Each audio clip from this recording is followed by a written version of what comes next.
نحمده ونستعينه ونستغفره ونعوذ بالله من شرور أنفسنا ومن سيئات أعمالنا من يهده الله فلا مضل له ومن يضلل فلا هادي له وأشهد أن لا إله إلا الله وحده لا شريك له وأشهد أن محمدا عبده ورسوله اللهم صل وسلم على نبينا ورسولنا محمد وعلى آله وصحبه أجمعين.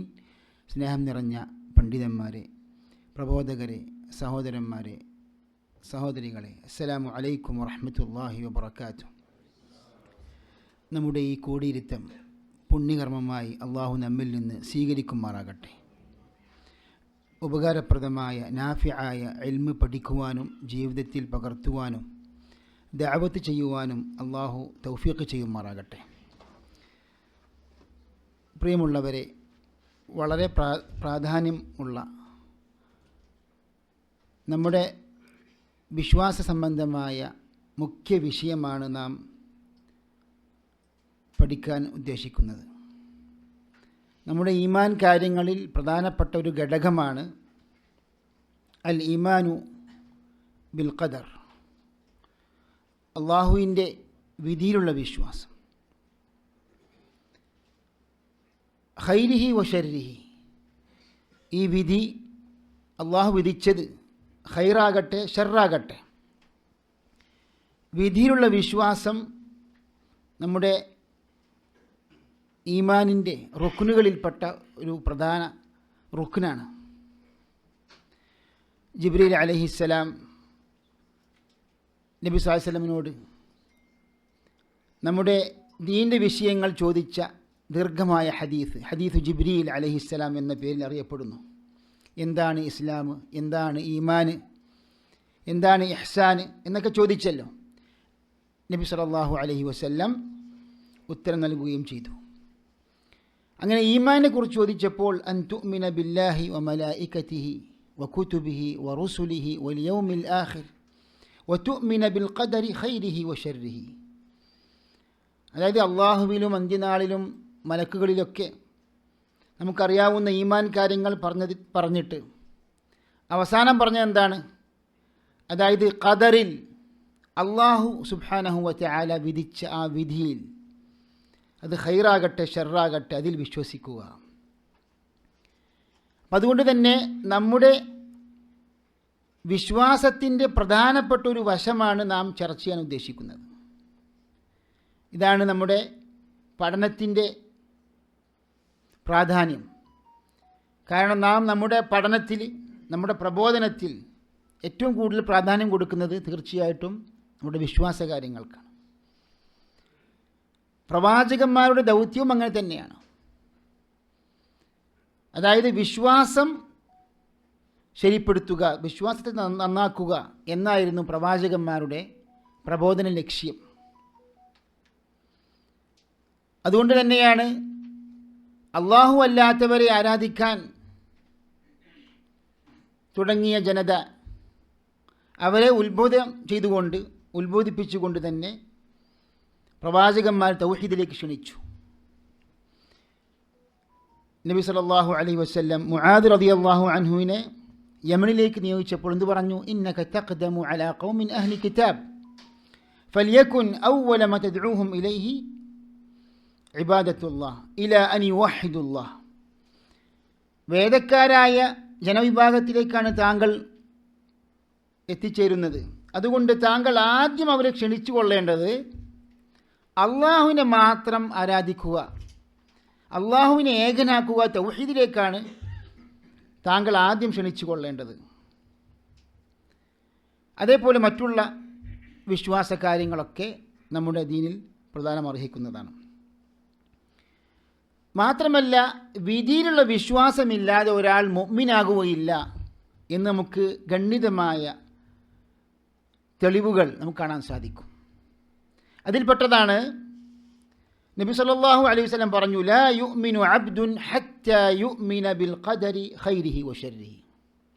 ഒരു അടിമ വിശ്വസിക്കുകയില്ല ഹത്താ യുഅ്മിന ബിൽ ഖദർ, വിധിയിൽ വിശ്വസിക്കാതെ ഒരടിമയും വിശ്വാസിയാകുന്നില്ല. ഖൈരിഹി വ ശർരിഹി, അത് ഖൈറാകട്ടെ ഷർറാകട്ടെ. ഹത്താ യഅലമ അന്ന മാ അസാബഹു ലം യകുൻ ലിയുഖ്തിഅഹു വ അന്ന മാ അഖ്തഅഹു ലം യകുൻ ലിയുസീബഹു. ഏതുവരെ? ഹത്താ യഅലം, അവന് ബോധ്യപ്പെടുന്നത് വരെ. അന്ന മാ അസാബഹു, തനിക്ക് ബാധിച്ചത്, സംഭവിച്ചത്, ലം യകുൻ ലിയുഖ്തിഅഹു, ഒരിക്കലും അവനിൽ നിന്ന് തെറ്റിപ്പോകുന്നില്ല, അവനിൽ നിന്ന് ഒഴിവാകുന്നില്ല. വ അന്ന മാ അഖ്തഅഹു ലം യകുൻ ലിയുസീബഹു, അവനിൽ നിന്ന് തെറ്റിപ്പോയതോ അവനൊരിക്കലും ബാധിക്കുകയുമില്ല. അപ്പോൾ അല്ലാഹു സുബ്ഹാനഹു വ തആല എന്താണോ അവൻ്റെ ഖദറിൽ വിധിച്ചത് അത് തീർച്ചയായിട്ടും ഉറപ്പായിട്ടും സംഭവിക്കും. ഈ ഒരു വിശ്വാസമില്ലാതെ ഒരാൾ, ഒരു അടിമ വിശ്വാസിയാകുന്നില്ല എന്ന് നമുക്ക് കാണാൻ സാധിക്കും. അതേപോലെ തന്നെ നിരവധി തെളിവുകൾ നമുക്ക് ഈ ഖദറിൻ്റെ വിഷയത്തിലുള്ള ആയത്തുകളും അതേപോലെ ഹദീസുകളും കാണാൻ സാധിക്കും. ഇന്ന കുല്ല ഷൈഇൻ ഖലഖനാഹു ബിഖദർ, അതായത് വിധിയുടെ അടിസ്ഥാനത്തിലാണ് നാം എല്ലാം സൃഷ്ടിച്ചുണ്ടാക്കിയത്. അല്ലാഹു സുബ്ഹാനഹു വ തആല സൃഷ്ടിച്ചതൊക്കെ വിധിയുടെ അടിസ്ഥാനത്തിലാണ്, എല്ലാം അല്ലാഹു വിധിച്ചിട്ടുണ്ട്. മാത്രമല്ല സഹീഹായ ഹദീസിൽ കാണാൻ സാധിക്കും, അതായത് അല്ലാഹു സുബ്ഹാനഹു വ തആല കതബല്ലാഹു മഖാദീറൽ ഖൽഖി, അതായത് സൃഷ്ടികളുടെ വിധിയെല്ലാം അല്ലാഹു രേഖപ്പെടുത്തിയിട്ടുണ്ട്. അതായത് ഭൂമി സൃഷ്ടിക്കപ്പെടുന്നതിൻ്റെ 50,000 വർഷങ്ങൾക്ക് മുമ്പ് അല്ലാഹു എല്ലാ വിധി രേഖപ്പെടുത്തിയിട്ടുണ്ട്. അതിനെക്കുറിച്ച് നാം വിശദമായിട്ട് നാം പഠിക്കും ഇൻഷാ അല്ലാഹ്. എന്താണ് അല്ലാഹു രേഖപ്പെടുത്തുക, അതേപോലെ വിധിയുടെ വ്യത്യസ്ത മർത്തബകളൊക്കെ നാം പഠിക്കേണ്ടതാണ്.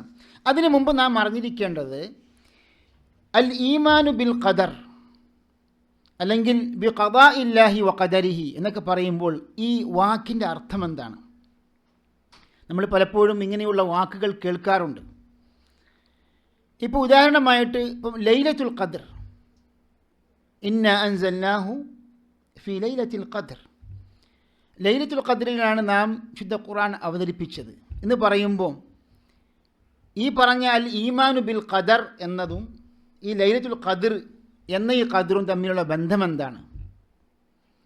ഇപ്പോൾ ലൈലത്തുൽ ഖദർ എന്ന ഈ ഒരു രാവ്, ഈ രാവിന് ഖദറിൻ്റെ രാവ് എന്ന പേര് വരാനുള്ള കാരണം എന്താണ്? ആർക്കെങ്കിലും ഉത്തരം ഏകദേശം അറിയാമെങ്കിൽ പറയാം.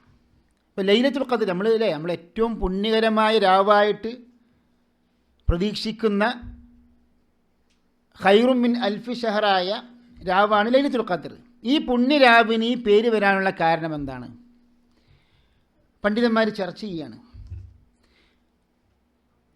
പല പണ്ഡിതന്മാരും പല വ്യത്യസ്ത അഭിപ്രായങ്ങൾ പറയുന്നുണ്ട്. അതിൽ ഒരു അഭിപ്രായം, ഖദർ എന്ന വാക്കിന് അറബി ഭാഷയിൽ പല വ്യത്യസ്ത അർത്ഥങ്ങളുമുണ്ട്. അവയിൽപ്പെട്ടതാണ് സ്ഥാനം, പദവി എന്നൊരർത്ഥം. ഇപ്പോൾ നമ്മുടെ മുഖ്യ പ്രഭാഷണത്തിൽ പറഞ്ഞു, സഹോദരൻ റൗനക്ക് പറഞ്ഞു, ഒമാ ഖദറുല്ലാഹ ഹഖ ഖദരിഹി എന്ന ആയത്ത്. എന്താ അർത്ഥം? അള്ളാഹുവിനെ ഗൗനിക്കേണ്ട വിധത്തിൽ, ആദരിക്കേണ്ട വിധത്തിൽ അവർ ഗൗനിച്ചില്ല, ആദരിച്ചില്ല.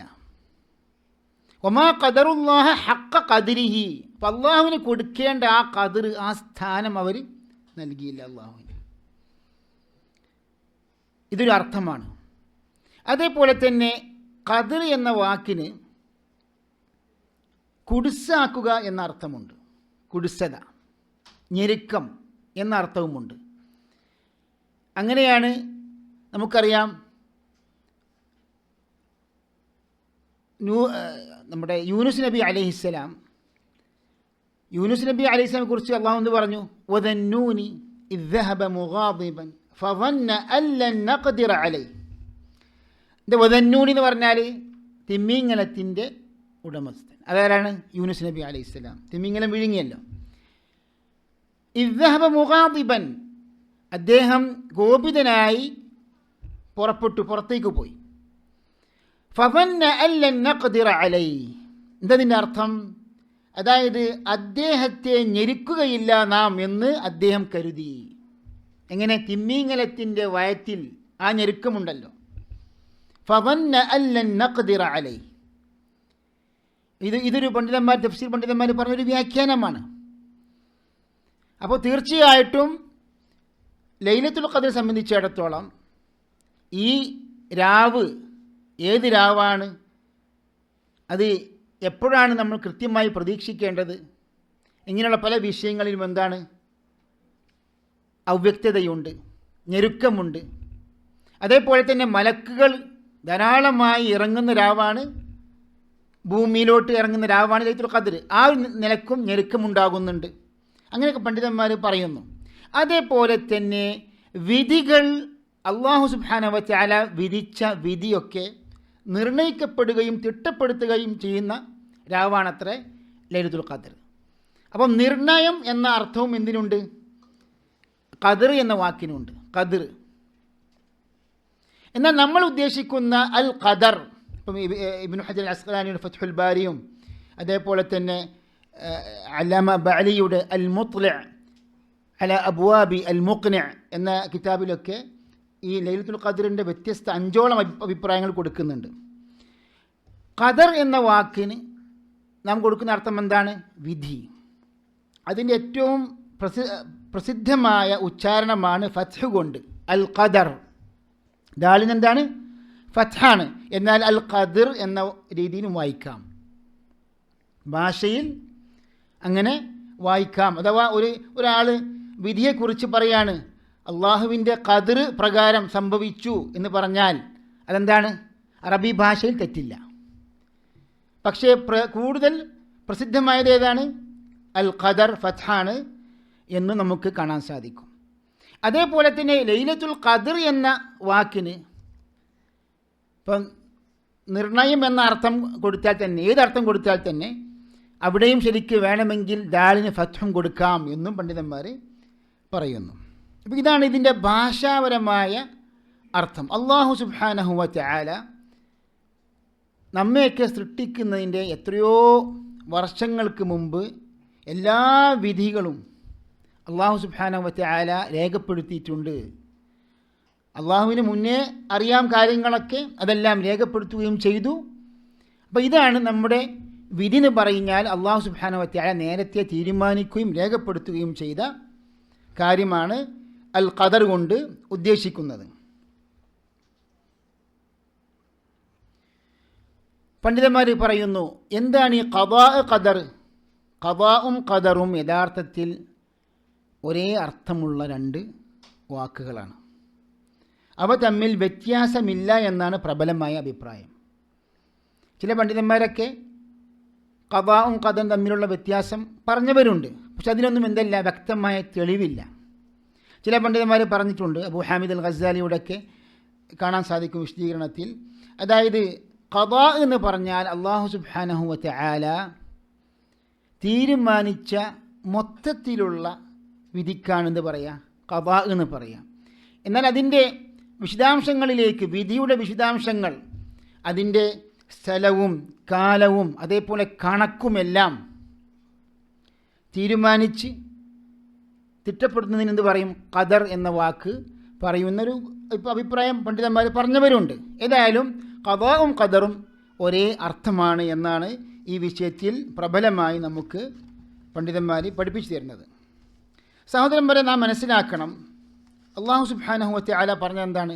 മാ അസാബ മിൻ മുസീബത്തിൻ ഫിൽ അർദി വലാ ഫീ അൻഫുസികും ഇല്ലാ ഫീ കിതാബിൻ മിൻ ഖബ്ലി അൻ നബ്റഅഹാ ഇന്ന ദാലിക അലല്ലാഹി യസീർ. അതായത് ഭൂമിയിൽ അതേപോലെ തന്നെ നിങ്ങളുടെ സ്വന്തത്തിലുമൊക്കെ ഏതൊരു സംഭവം സംഭവിച്ചിട്ടുണ്ടെങ്കിലും, ഏതൊരു മുസീബത്ത് സംഭവിച്ചാൽ തന്നെ അത് അല്ലാഹു സുബ്ഹാനഹു വ തആല സൃഷ്ടിക്കുന്നതിന് മുമ്പ് തന്നെ, ഏത് സൃഷ്ടിക്കുന്നതിന് മുമ്പ്? അതായത് ആ മുസീബത്ത് വരുന്നതിന് മുമ്പ്, അല്ലെങ്കിൽ ആ ഭൂമി സൃഷ്ടിക്കപ്പെടുന്നതിന് മുമ്പ്, നിങ്ങൾ സൃഷ്ടിക്കപ്പെടുന്നതിന് മുമ്പ്. ഇതൊക്കെ പണ്ഡിതന്മാർ പറഞ്ഞ അഭിപ്രായങ്ങളാണ്. എന്നാൽ മിൻ ഖബ്ലി അൻ നബ്റഅഹ, അല്ലാഹു സുബ്ഹാനഹു വ തആല അവയെ സൃഷ്ടിക്കുന്നതിന് മുമ്പ് തന്നെ അള്ളാഹു രേഖപ്പെടുത്തിയിട്ടുണ്ട് എന്ന്. ഇത് നമ്മുടെ വിധി വിശ്വാസത്തിലുള്ള പ്രധാനപ്പെട്ട ഒരു ഭാഗമാണ്. അതായത് നമ്മുടെ വിധിയിലുള്ള വിശ്വാസം ഈമാനിൻ്റെ പ്രധാനപ്പെട്ട ഒരു ഘടകമാണെന്ന് പറയുമ്പോൾ ഈ ഈമാന് പൂർത്തിയാകണമെങ്കിൽ 4 ഘടകങ്ങൾ അടങ്ങണം. അഥവാ അൽ ഈമാനു ബിൽ ഖദറിന് എത്ര മർത്തബകളുണ്ട്? 4 മർത്തബകളുണ്ട്. 4 മർത്തബകളുണ്ട്. അതിൽ ഒന്നാമത്തെ മർത്തബ എന്താണ്? അൽ ഇൽമാണ്. എന്താണ് മർത്തബത്തു അൽ ഇൽം എന്ന് പറഞ്ഞാൽ അല്ലാഹു സുബ്ഹാനഹു വ തആലയുടെ അറിവ്. അല്ലാഹു സുബ്ഹാനഹു വ തആല എല്ലാം അറിയുന്നവനാണ്. ആലിമുൽ ഗൈബി വശഹാദ, അദൃശ്യവും അതേപോലെ തന്നെ ഷഹാദത്തും എല്ലാം കൃത്യമായും സൂക്ഷ്മജ്ഞാനിയാണ് അല്ലാഹു സുബ്ഹാനഹു വ തആല. അപ്പോൾ ഈ ഇൽമിനെ കുറിച്ച് അല്ലാഹുവിൻ്റെ വിശാലമായ അറിവിലുള്ള വിശ്വാസമാണ് മർത്തബത്തുൽ ഇൽം. وأن الله قد أحاط بكل شيء علما ألم تعلم أن الله يعلم ما في السماء والأرض. അതായത് ആകാശത്തിലും ഭൂമിയിലുള്ള എല്ലാം അള്ളാഹുവിനെ അറിയുമെന്ന് താങ്കൾക്ക് അറിയുകയില്ലേ? ഇന്ന ദാലിക ഫീ കിതാബ് ഇന്ന ദാലിക അലല്ലാഹി യസീർ. നിശ്ചയമായും അത് കിതാബിൽ രേഖപ്പെടുത്തപ്പെട്ടിട്ടുണ്ട്. അത് അള്ളാഹുവിന് വളരെ എളുപ്പമാണ്. അപ്പോൾ അല്ലാഹു സുബ്ഹാനഹു വ തആല നമ്മുടെ വിധി വിശ്വാസത്തിൻ്റെ പ്രധാനപ്പെട്ട ഒന്നാമത്തെ മർത്തബ എന്താണ്? അള്ളാഹു എല്ലാ കാര്യങ്ങളും അറിയുന്നവനാണ്. അത് നമ്മെ സംബന്ധിച്ചിടത്തോളം ഭൂതകാലത്തെ കാര്യങ്ങളാകട്ടെ, ഭാവി കാലമാകട്ടെ, വർത്തമാനകാലമാകട്ടെ, ഏത് കാലമാണെങ്കിലും അല്ലാഹു സുബ്ഹാനഹു വ തആലക്ക് എല്ലാ കാര്യങ്ങളും അറിയാം. ഇതൊക്കെ ഇങ്ങനെ പഠിക്കാനുള്ള കാരണം എന്താണ്? ഇതൊക്കെ നിഷേധിച്ചവരുണ്ട്. മുസ്ലിം നാമധാരികളിൽപ്പെട്ട ഇസ്ലാമിക ചരിത്രത്തിൽ ഈ വിഷയത്തിൽ വഴിപിഴച്ച പല വിഭാഗങ്ങളുമുണ്ട്. അതൊക്കെ നാം പഠിക്കും. നമ്മുടെ വിഷയം എന്താണ്? അതായത് അള്ളാഹുവിൻ്റെ വിധിയിലുള്ള വിശ്വാസവും അതുമായി ബന്ധപ്പെട്ട വ്യതിയാനങ്ങളും. അപ്പോൾ ഒന്നാമത്തെ മർത്തബ എന്താണ്? മർത്തബത്തു അൽ ഇൽം. രണ്ടാമത്തെ മർത്തബ മർത്തബത്തുൽ കിതാബ. അതെ, സൂറത്തുൽ ഹജ്ജ് 70. സൂറത്തുൽ ഹജ്ജ് 70.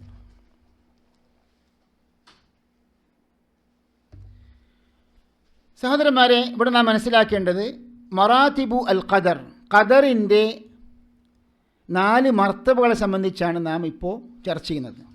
ഒന്നാമത്തെ മർത്തബ മർത്തബത്തുൽ ഇൽം, രണ്ടാമത്തെ മർത്തബ മർത്തബത്തുൽ കിതാബ. അതായത് അല്ലാഹു സുബ്ഹാനഹു വ തആല എല്ലാം അറിയുന്നവനാണ്. അപ്പോൾ സൃഷ്ടികളെ സംബന്ധിച്ച് ഉള്ള എല്ലാ വിഷയങ്ങളും എല്ലാ കാര്യങ്ങളും അല്ലാഹു രേഖപ്പെടുത്തിയിട്ടുണ്ട്. ഇതിനാണ് മർത്തബത്തു അൽ കിതാബ. ഇതിനെ സംബന്ധിച്ചാണ് നാം ഒരു ഹദീസ് ഉദ്ധരിച്ചത്. എന്താണത്? കതബല്ലാഹു മഖാദീർ അൽ ഖലായിഖി ഖബ്ല അൻ യഖ്ലുഖ അസ്സമാവാതി വൽ അർദ ബിഖംസീന സന. അതായത് ആകാശങ്ങളും ഭൂമിയും സൃഷ്ടിക്കുന്നതിൻ്റെ 50,000 വർഷങ്ങൾക്ക് മുമ്പ് സൃഷ്ടികളുടെ മഖാദീർ, വിധികൾ അള്ളാഹു രേഖപ്പെടുത്തിയിട്ടുണ്ട്.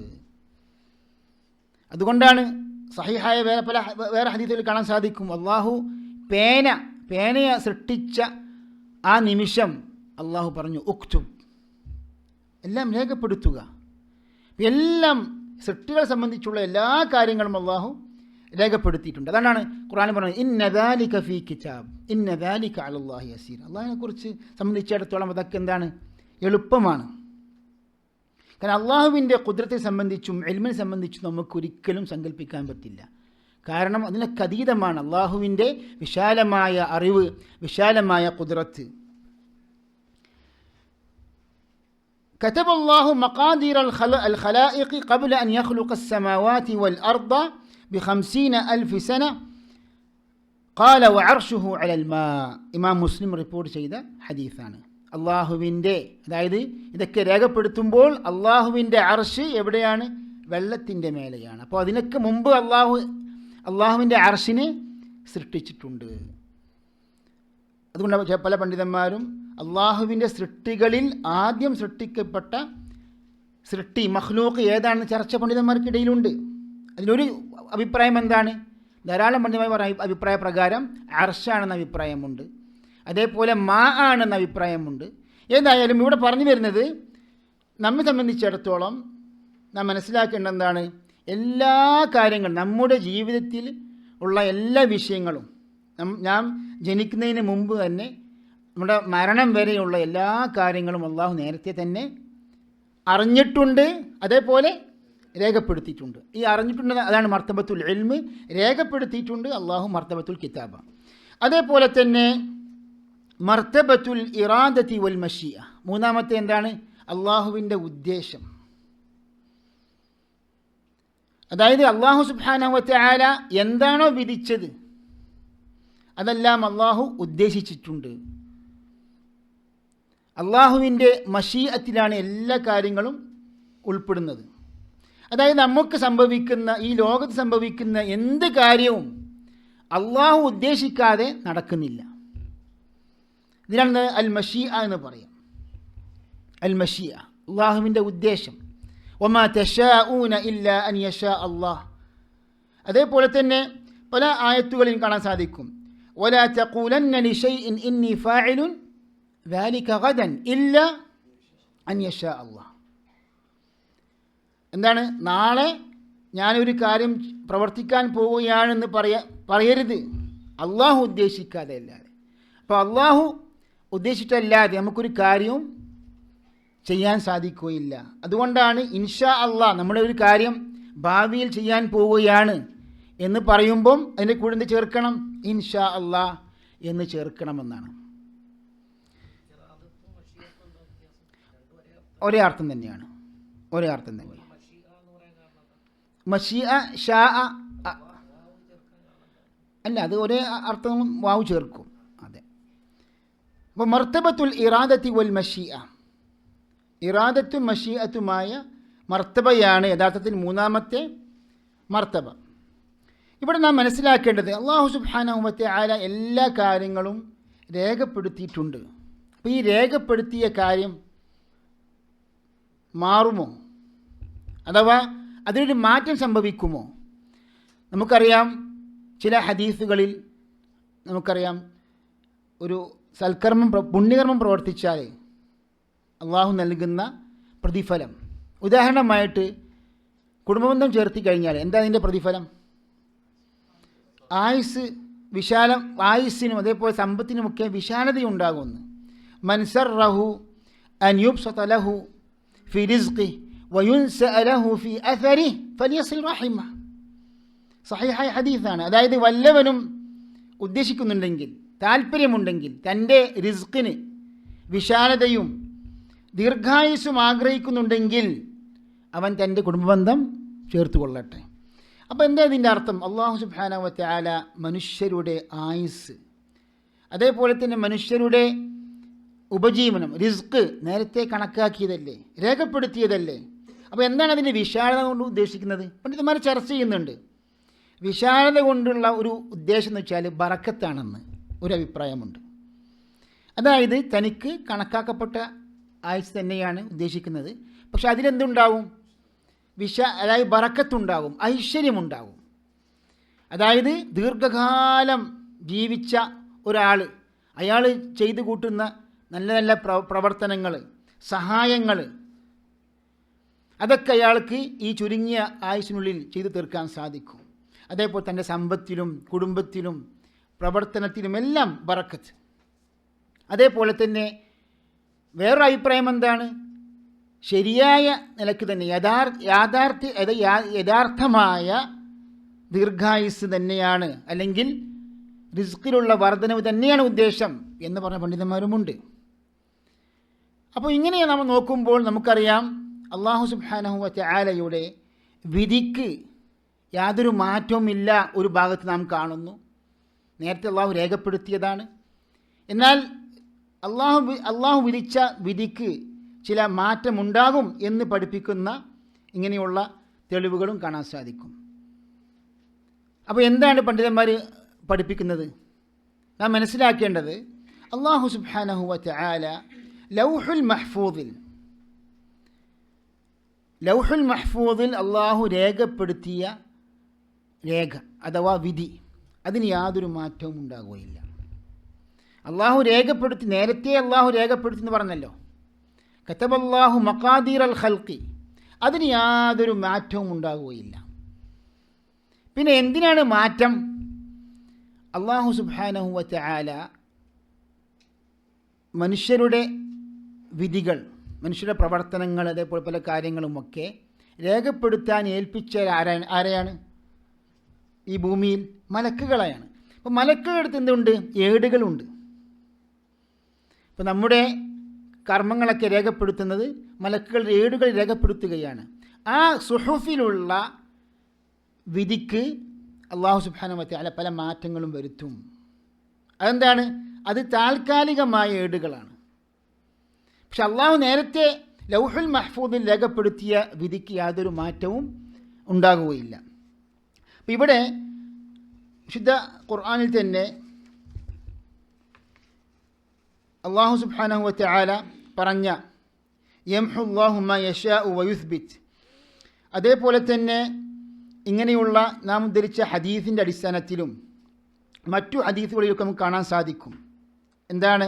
അല്ലാഹു സുബ്ഹാനഹു വ തആല മനുഷ്യന് നൽകിയ വിധിക്ക് ചില മാറ്റങ്ങൾ സംഭവിക്കാം എന്ന് പറഞ്ഞാൽ നമുക്ക് ഒരു ഉദാഹരണത്തിലൂടെ ഒക്കെ മനസ്സിലാക്കാൻ പറ്റും. ഒരാൾക്ക് അല്ലാഹു സുബ്ഹാനഹു വ തആല നിർണയിച്ച ഒരു ആയുസ് മലക്കുകളുടെ ഏടുകളിൽ ഒരു കണക്ക് രേഖപ്പെടുത്തുന്നു. പക്ഷേ അവൻ കുടുംബബന്ധം ചേർക്കുന്നു, സൽക്കർമ്മങ്ങൾ പ്രവർത്തിക്കുന്നു. അത് മുഖേന അല്ലാഹു സുബ്ഹാനഹു വ തആല മലക്കുകൾ നേരത്തെ രേഖപ്പെടുത്തിയ ആ ആയുസ്സിന് വർധനവുണ്ടാകുന്നു. അങ്ങനെ ഈ അവസാനം അല്ലാഹു സുബ്ഹാനഹു വ തആല മലക്കുകളിലൂടെ രേഖപ്പെടുത്തിയ ആ ആയുസ്സായിരിക്കും ലൗഹുൽ മഹ്ഫൂദിലുള്ളത്.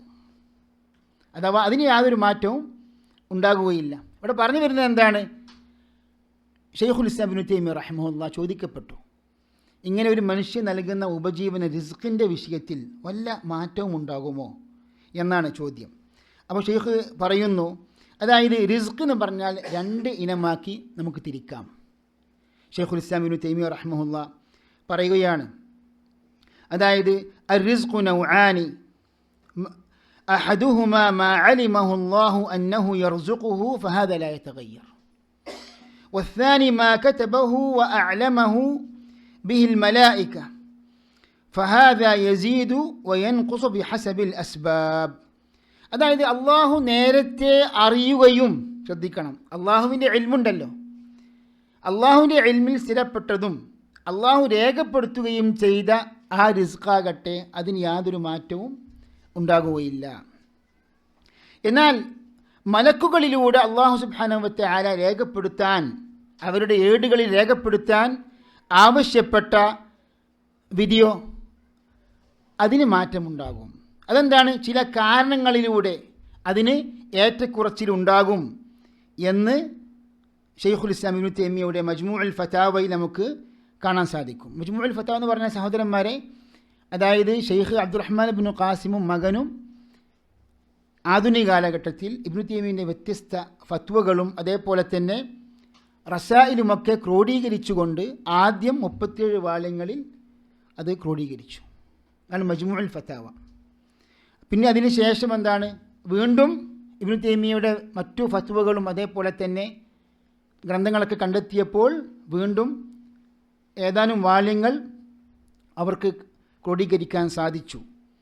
ഷെയ്ഖ് അബ്ദുൽ മുഹ്സിൻ ഖാസിമിൻ്റെ ഉപ്പയും വല്യപ്പയുമാണ് ഈ പറഞ്ഞ പണ്ഡിതന്മാർ. മസ്ജിദ് നബവിയിലെ ഇമാമായ ഷെയ്ഖ് അബ്ദുൽ മുഹ്സിൻ്റെ ഉപ്പയും വല്യപ്പയുമാണ് ആര്? ഈ ഇബ്നു തൈമിയ്യയുടെ മജ്മൂഉൽ ഫതാവ. ഇപ്പോൾ നമ്മൾ കാണുന്ന വായിക്കുന്ന പണ്ഡിതന്മാരും വിദ്യാർത്ഥികളൊക്കെ ശരിക്കും ഉപയോഗപ്പെടുത്തുന്ന മജ്മൂഉൽ ഫതാവ. അപ്പോൾ സഹോദരന്മാരെ, ഇവിടെ നാം മനസ്സിലാക്കേണ്ട എന്താണ്? ഷെയ്ഖുൽ ഇസ്ലാം ഇബ്നു തൈമിയ്യ പറയുകയാണ്, അല്ലാഹു സുബ്ഹാനഹു വ തആല നേരത്തെ അറിഞ്ഞ, ഇൽമിൽ സ്ഥിരപ്പെട്ട, അതേപോലെ അള്ളാഹു വിധി രേഖപ്പെടുത്തിയ ആ റിസ്ക് ഒരിക്കലും അതിന് മാറ്റമുണ്ടാകുകയില്ല. പക്ഷേ മാ കതബഹു വ അഅലമ ബിഹിൽ മലായിക ഫഹാദാ യസീദു വ യൻഖുസു ബിഹസബിൽ അസ്ബാബ്. അതായത് കാരണങ്ങളുടെ അടിസ്ഥാനത്തിൽ മലക്കുകളിലൂടെ രേഖപ്പെടുത്തപ്പെട്ട, മലക്കുകൾക്ക് അള്ളാഹു അറിയിച്ചു കൊടുത്ത ആ റിസ്കിന് എന്തുണ്ടാവും? ഏറ്റക്കുറച്ചിലുണ്ടാകുമെന്ന്. അതിനുള്ള തെളിവെന്താണ്? യംഹുല്ലാഹു മാ യശാഉ വയുസ്ബിറ്റ് വഇൻദഹു ഉമ്മുൽ കിതാബ്. യംഹുല്ലാഹു എന്താ അർത്ഥം? അള്ളാഹു മായ്ച്ചു കളയും. വയുസ്ബിത്ത് അള്ളാഹു സ്ഥിരപ്പെടുത്തും. അള്ളാഹു ഉദ്ദേശിച്ചത് അള്ളാഹു മായ്ക്കും, അള്ളാഹു ഉദ്ദേശിച്ചത് എന്താണ്? അള്ളാഹു സ്ഥിരപ്പെടുത്തും. വഇൻദഹു ഉമ്മുൽ കിതാബ്, അതായത് അള്ളാഹുവിൻ്റെ അടുക്കലാണ് എന്താണ് അതിൻ്റെ ഉമ്മുൽ കിതാബായ മൂലഗ്രന്ഥം എന്ന് പറഞ്ഞാൽ ലൗഹുൽ മഹ്ഫൂദിൽ ഉള്ള കാര്യങ്ങളൊന്നും മാറ്റം സംഭവിക്കുകയില്ല എന്നും തഫ്സീർ പണ്ഡിതന്മാർ അതിന് അർത്ഥം കൊടുക്കുന്നുണ്ട്. അപ്പോൾ യംഹുല്ലാഹു മാ യശാഉ, അള്ളാഹു ഉദ്ദേശിച്ചത് മായ്ക്കും, അള്ളാഹു ഉദ്ദേശിക്കുന്നത് സ്ഥിരപ്പെടുത്തുന്നതിൻ്റെ ഒരു അർത്ഥമാണിത്. മറ്റൊരു വ്യാഖ്യാനം, അള്ളാഹു സുബ്ഹാനഹു വ തആല ഉദ്ദേശിക്കുന്ന വിധത്തിൽ ചില ആയത്തുകളെ അള്ളാഹു ഉയർത്തും, നസ്ഖ് ചെയ്യും എന്ന അർത്ഥവും ഈ ആയത്തിന് ഉണ്ട്. അതെ, അതായത് വിധി എന്ന് പറഞ്ഞാൽ നമുക്കറിയാം യാതൊരു മാറ്റമില്ലാത്ത സ്ഥിരപ്പെട്ട വിധിയുണ്ട്. അതാണ് നമ്മൾ നേരത്തെ പറഞ്ഞ എന്താണ്, അള്ളാഹു സുബ്ഹാനഹു വ തആല ആകാശഭൂമിയൊക്കെ സൃഷ്ടിക്കുന്നതിൻ്റെ 50,000 വർഷങ്ങൾക്ക് മുമ്പ് തന്നെ അള്ളാഹു രേഖപ്പെടുത്തിയിട്ടെന്ന് പറയുമ്പം അതിലുള്ള വിധി യാതൊരു മാറ്റവും ഉണ്ടാകുകയില്ല. കാരണം അത് അള്ളാഹു അറിയുകയും അള്ളാഹു രേഖപ്പെടുത്തുകയും ചെയ്തതാണ്. അതിനാണ് മർത്തബത്തുൽ ഇൽമ്, മർത്തബത്തുൽ കിതാബ്. എന്നാൽ മലക്കുകൾക്ക് അള്ളാഹു നൽകിയ അറിവ് പ്രകാരം എന്താണ് അതിന് മാറ്റങ്ങൾ ഉണ്ടാവും എന്ന് പറഞ്ഞാൽ അതൊക്കെ മനുഷ്യന് ഭാവിയിൽ പ്രവർത്തിക്കാൻ പോകുന്ന കർമ്മങ്ങളുടെ അടിസ്ഥാനത്തിൽ എന്താണ് ആ ഒരു വിധിക്ക് മാറ്റമുണ്ടാകും. അത് താൽക്കാലികമായ വിധിയാണ്. അതെ, അത് അള്ളാഹു അറിയിച്ചു കൊടുക്കുമ്പോൾ മനസ്സിലായി. അതാണ് അലമഹു എന്ന് ഇബ്നു തൈമിയ്യ പറഞ്ഞത്, അള്ളാഹു അറിയിച്ചു കൊടുത്ത ചില സംഗതികൾ. അപ്പോൾ നമ്മൾ മനസ്സിലാക്കേണ്ട എന്താണ്, മലക്കുകൾക്കും മലക്കുകളുടെ അറിവിന് എന്തുണ്ട്? പരിമിതിയുണ്ട്. മനസ്സിലായി. അപ്പോൾ അള്ളാഹു സുബ്ഹാനഹു വ തആല അവർക്കറിയില്ല എപ്പോഴാണ് ഈ മനുഷ്യൻ പുണ്യകർമ്മം ചെയ്യുന്നത്, എപ്പോഴാണ് ഈ മനുഷ്യൻ ഈ കുടുംബബന്ധം ചേർക്കുന്നത്. അങ്ങനെ അള്ളാഹു സുബ്ഹാനഹു വ തആല അത് മുഖേന എന്താണ് അതിൻ്റെ ആയുസ്സിലും അതേപോലെ സമ്പത്തിലുമൊക്കെ വിശാലതയും വർധനവും നൽകുന്നു. അതെ അതെ, അതായത് മനുഷ്യൻ എന്താണോ ചെയ്യുന്നത്, പ്രവർത്തിക്കുന്നത്, ആ പ്രവർത്തിക്കുന്ന കാര്യങ്ങൾ, അതിൻ്റെ എല്ലാ കാര്യങ്ങളും ഭാവിയും ഭൂതവും ഒക്കെ അറിയുന്നവനാണ് അള്ളാഹു. അതൊക്കെ അള്ളാഹു സുബ്ഹാനഹു നേരത്തെ രേഖപ്പെടുത്തിയിട്ടുണ്ട്. സഹോദരന്മാരെ, ഇവിടെ നാം മനസ്സിലാക്കേണ്ടത് അള്ളാഹു സുബ്ഹാനഹു വ തആല നമുക്ക് നൽകിയ മുസീബത്തുകൾ, പരീക്ഷണങ്ങൾ, ഈ പരീക്ഷണങ്ങൾ ഉണ്ടാകുമ്പോൾ ഒരു മുഅ്മിന് സ്വീകരിക്കേണ്ട 2 നിലപാട്. അതിനു മുമ്പ് നമ്മുടെ ഈ മർത്തബകൾ നമുക്ക് പൂർത്തീകരിക്കാം. അപ്പോൾ മൂന്നാമത്തെ മർത്തബ എന്താണ്? മർത്തബത്തുൽ ഇറാദത്തി വൽ മശീഅ. അപ്പോൾ വമാ തശാഊന ഇല്ലാ അൻ യശാ അല്ലാഹു റബ്ബുൽ ആലമീൻ. അപ്പോൾ സൂറത്ത് തക്വീറിലെ ആയത്താണല്ലത്. വമാ തശാഊന ഇല്ലാ അൻ യശാ അല്ലാഹ്. അപ്പോൾ നിങ്ങൾക്കും എന്തുണ്ട്? ഒരു മശീഅത്തുണ്ട്. എന്താ ഷാ പറഞ്ഞാൽ ഉദ്ദേശിച്ചു. അപ്പോൾ ഈ മാഷാ അല്ലാ നമ്മൾ പറയുമല്ലോ, മാഷാ അല്ലാ തബാറക്കല്ലാ, എന്താ അതിൻ്റെ അർത്ഥം?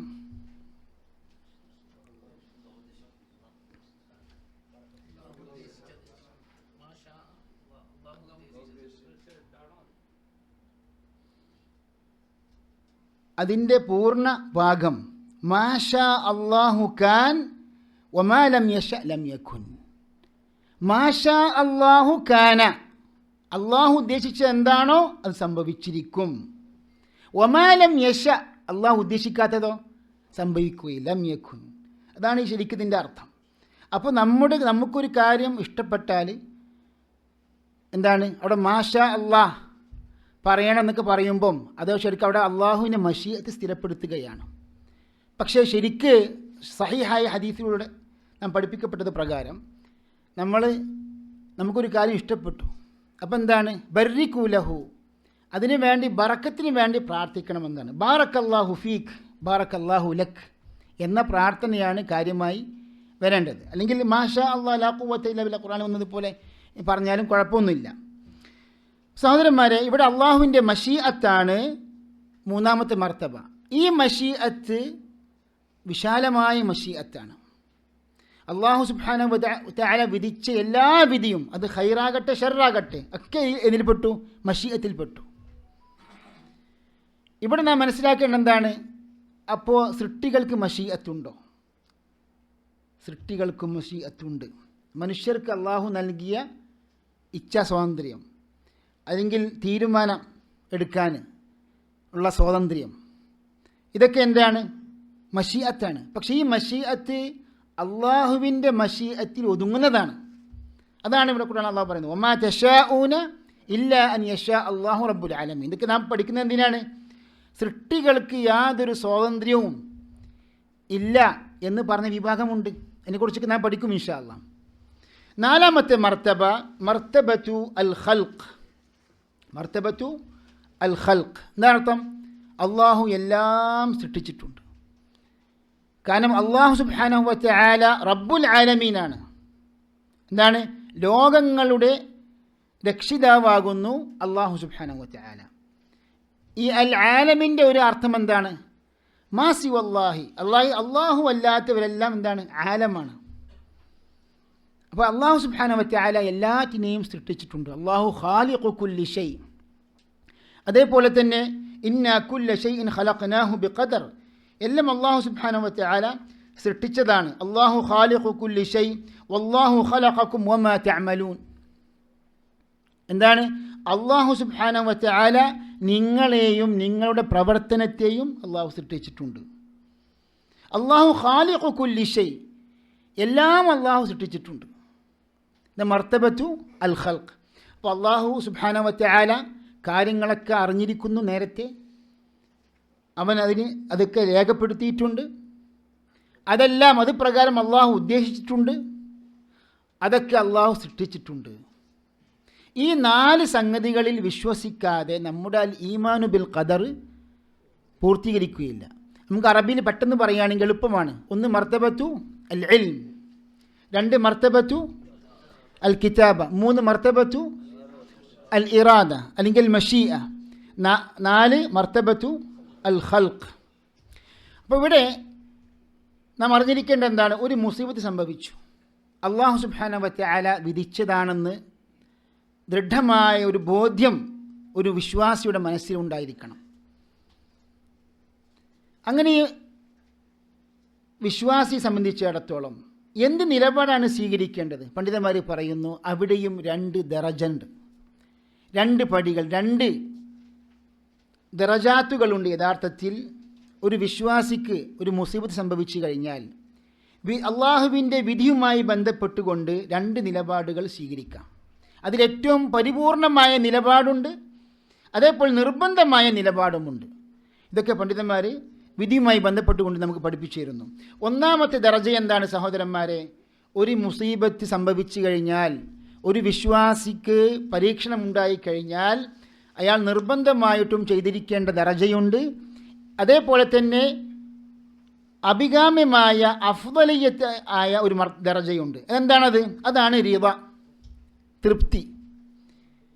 ഒന്നാം ദർജ എന്താണ്? അർ-റിള ബിൽ ഖദർ, അതായത് അർ-റിള ബിൽ മുസീബ, അതായത് തനിക്ക് സംഭവിച്ച മുസീബത്തിൽ തൃപ്തനാകുക, തൃപ്തിപ്പെടുക. ഇതാണ് ഒന്നാമത്തെ ദറജ. ഇത് സഹോദരന്മാരെ അത്യുന്നതമായ ദറജയാണ്. അതായത് ഈ ദറജയിലേക്ക് എത്തിപ്പെടണമെങ്കിൽ നല്ല വിശ്വാസം വേണം. അതായത് പൂർണ്ണ വിശ്വാസമുള്ള, അള്ളാഹുവിനോട് കൂടുതൽ അടുത്ത അള്ളാഹുവിൻ്റെ ഇഷ്ടദാസന്മാർക്കാണ് ഇങ്ങനെയുള്ള ദറജയിലേക്ക് എത്തിപ്പെടാൻ സാധിക്കുക. കാരണം നമ്മളൊക്കെ പലപ്പോഴും പരീക്ഷണങ്ങളെക്കുറിച്ച് പറയുമ്പോൾ നമ്മളെന്താ പറയുക? ക്ഷമിക്കുക എന്ന് പറയാം, ക്ഷമ കൈകൊള്ളുക എന്ന്. ഇതാണ് 2ാമത്തെ ദറജ. എന്താണിത്? നിർബന്ധമായ കർത്തവ്യം എന്താണ്? ദൗത്യം എന്താണ്? ഒരു മുസീബത്ത് സംഭവിച്ചു കഴിഞ്ഞാൽ ക്ഷമിക്കുക എന്നാണ്. അപ്പം അർ-റിള ബിൽ മുസീബ, മുസീബത്തിൽ തൃപ്തനാകുക എന്നത് നിർബന്ധമല്ല. എന്തല്ല? നിർബന്ധമല്ല. അപ്പോൾ തനിക്കൊരു പരീക്ഷണം സംഭവിച്ചു, അപ്പോൾ തനിക്ക് അതായത് താങ്ങാൻ പറ്റാത്ത പരീക്ഷണം എന്നൊക്കെ നമ്മൾ പറയുമല്ലോ. അപ്പോൾ എന്താണ്? ക്ഷമിക്കൽ ഒരു വിശ്വാസിയെ സംബന്ധിച്ചിടത്തോളം നിർബന്ധമാണ്. അള്ളാഹുവിൻ്റെ മുസീബത്ത് വന്ന് ഇറങ്ങിയാൽ ക്ഷമിക്കുക എന്നത് നിർബന്ധമാണ്. പക്ഷേ ആ മുസീബത്തിൽ തൃപ്തനാകുക എന്ന് പറഞ്ഞത് അത് നിർബന്ധമല്ല, പക്ഷെ അത് അഫ്ദലാണ്. എന്ന് പറഞ്ഞാൽ അള്ളാഹു സുബ്ഹാനഹു വ തആലക്ക് ഏറ്റവും ഇഷ്ടപ്പെട്ട ഉന്നതമായ പദവിയാകുന്നു അത്. അതിനുള്ള തെളിവെന്താണ്? മാ അസാബ മിൻ മുസീബത്തിൻ ഇല്ലാ ബിഇദ്നില്ലാഹ്, വമൻ യുഅ്മിൻ ബില്ലാഹി യഹ്ദി ഖൽബഹ. സൂറത്തു തഗാബുനിൽ ആയത്താണത്. എന്താ അർത്ഥം? അതായത് അള്ളാഹുവിൻ്റെ അനുമതി പ്രകാരമല്ലാതെ ഒരു മുസീബത്തും സംഭവിക്കുന്നില്ല. വമൻ യുഅ്മിൻ ബില്ലാഹി യഹ്ദി ഖൽബഹ. അതായത് അള്ളാഹുവിൽ വല്ലവനും വിശ്വസിക്കുന്നുണ്ടെങ്കിൽ അവൻ്റെ ഹൃദയത്തിന് അള്ളാഹു ഹിദായത്ത് കൊടുക്കും. സലഫുകൾ നൽകിയൊരു വ്യാഖ്യാനമാണ് ഇവിടെ പണ്ഡിതന്മാർ ഉദ്ധരിക്കുന്നത്. എന്താണത്? അതായത് ഒരാൾക്ക് ഒരു മുസീബത്ത് സംഭവിക്കുന്നു, ഒരു പരീക്ഷണം ഉണ്ടാകുന്നു, അങ്ങനെ ആ മുസീബത്തിൽ അവൻ തൃപ്തനാകുന്നു. അതാണ് വമൻ യുഅ്മിൻ ബില്ലാഹി യഹ്ദി ഖൽബഹ എന്ന ആയത്തിൻ്റെ ഒരു പ്രധാനപ്പെട്ട വ്യാഖ്യാനം. അപ്പോൾ ഇത് ഉന്നതമായ പദവിയാണ്. അൽ ഹാഫിദ് ഇബ്നു റജബ് അൽ ഹംബലി റഹിമഹുല്ലാഹ് പറഞ്ഞു, വഅഹ്ലുർ റിദ താറതൻ യുലാഹിദൂന ഹിക്മത്തൽ മുബ്തലി വഖീറതിഹി ലിഅബ്ദിഹി ഫിൽ ബലാ.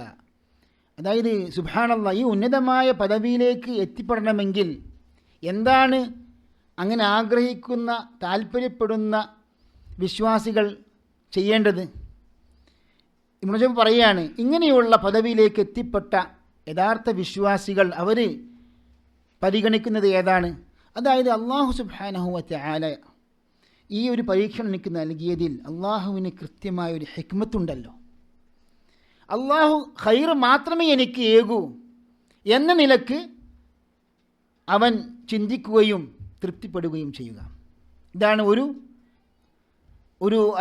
തൃപ്തിപ്പെടാനുള്ള ഒരു മാർഗം. അതേപോലെ വഅന്നഹു ഗൈറു മുത്തഹമിൻ ഫീ ഖദാഇഹി വതാറതൻ യുലാഹിദൂന സവാബർ റിദാ ബിൽ ഖദാ. അതേപോലെ തന്നെ തനിക്ക് ഉണ്ടായ പരീക്ഷണത്തിൽ ആ വിധിയിൽ താൻ തൃപ്തിപ്പെട്ടു കഴിഞ്ഞാൽ അതിന് വമ്പിച്ച പ്രതിഫലമാണ് അള്ളാഹു ഒരുക്കുക. ആ നിലക്കും അവൻ തൃപ്തിപ്പെടുന്നു. അതേപോലെ തന്നെ മൂന്നാമത്തെ ഒരു കാരണം, വതാറതൻ യുലാഹിദൂന അദമത്തൽ മുബ്തലി വജലാലഹു വകമാലഹു. അള്ളാഹുവിൻ്റെ മാഹാത്മ്യം സംബന്ധിച്ച് എനിക്ക് ഈ പരീക്ഷണം നൽകിയത് ആരാണ്? അള്ളാഹുവാണ്. ആ അള്ളാഹുവിൻ്റെ അദമത്തിലും ജലാലിലും മാഹാത്മ്യത്തിൽ ചിന്തിച്ചു കൊണ്ട് നാം തൃപ്തിപ്പെടുക. അപ്പോൾ അള്ളാഹു സുബ്ഹാനഹു വ തആല എനിക്ക് ഖൈർ മാത്രമേ നൽകൂ, അതിന് കൃത്യമായ ഹിക്മത്തുണ്ട്, അള്ളാഹുവിൻ്റെ ഉദ്ദേശമുണ്ട്, യുക്തിയുണ്ട്, അതിന് ഞാൻ തൃപ്തിപ്പെടുന്നു. അതിൻ്റെ പേര് അള്ളാഹു എനിക്ക് വമ്പിച്ച പ്രതിഫലം നൽകും, ഞാൻ തൃപ്തിപ്പെടുന്നു. അതേപോലെ തന്നെ അള്ളാഹു സുബ്ഹാനഹു വ തആല അത്യുന്നതനാണ്. അള്ളാഹുവിൻ്റെ മാഹാത്മ്യത്തിൽ ചിന്തിച്ചുകൊണ്ടുള്ള തൃപ്തിപ്പെടൽ.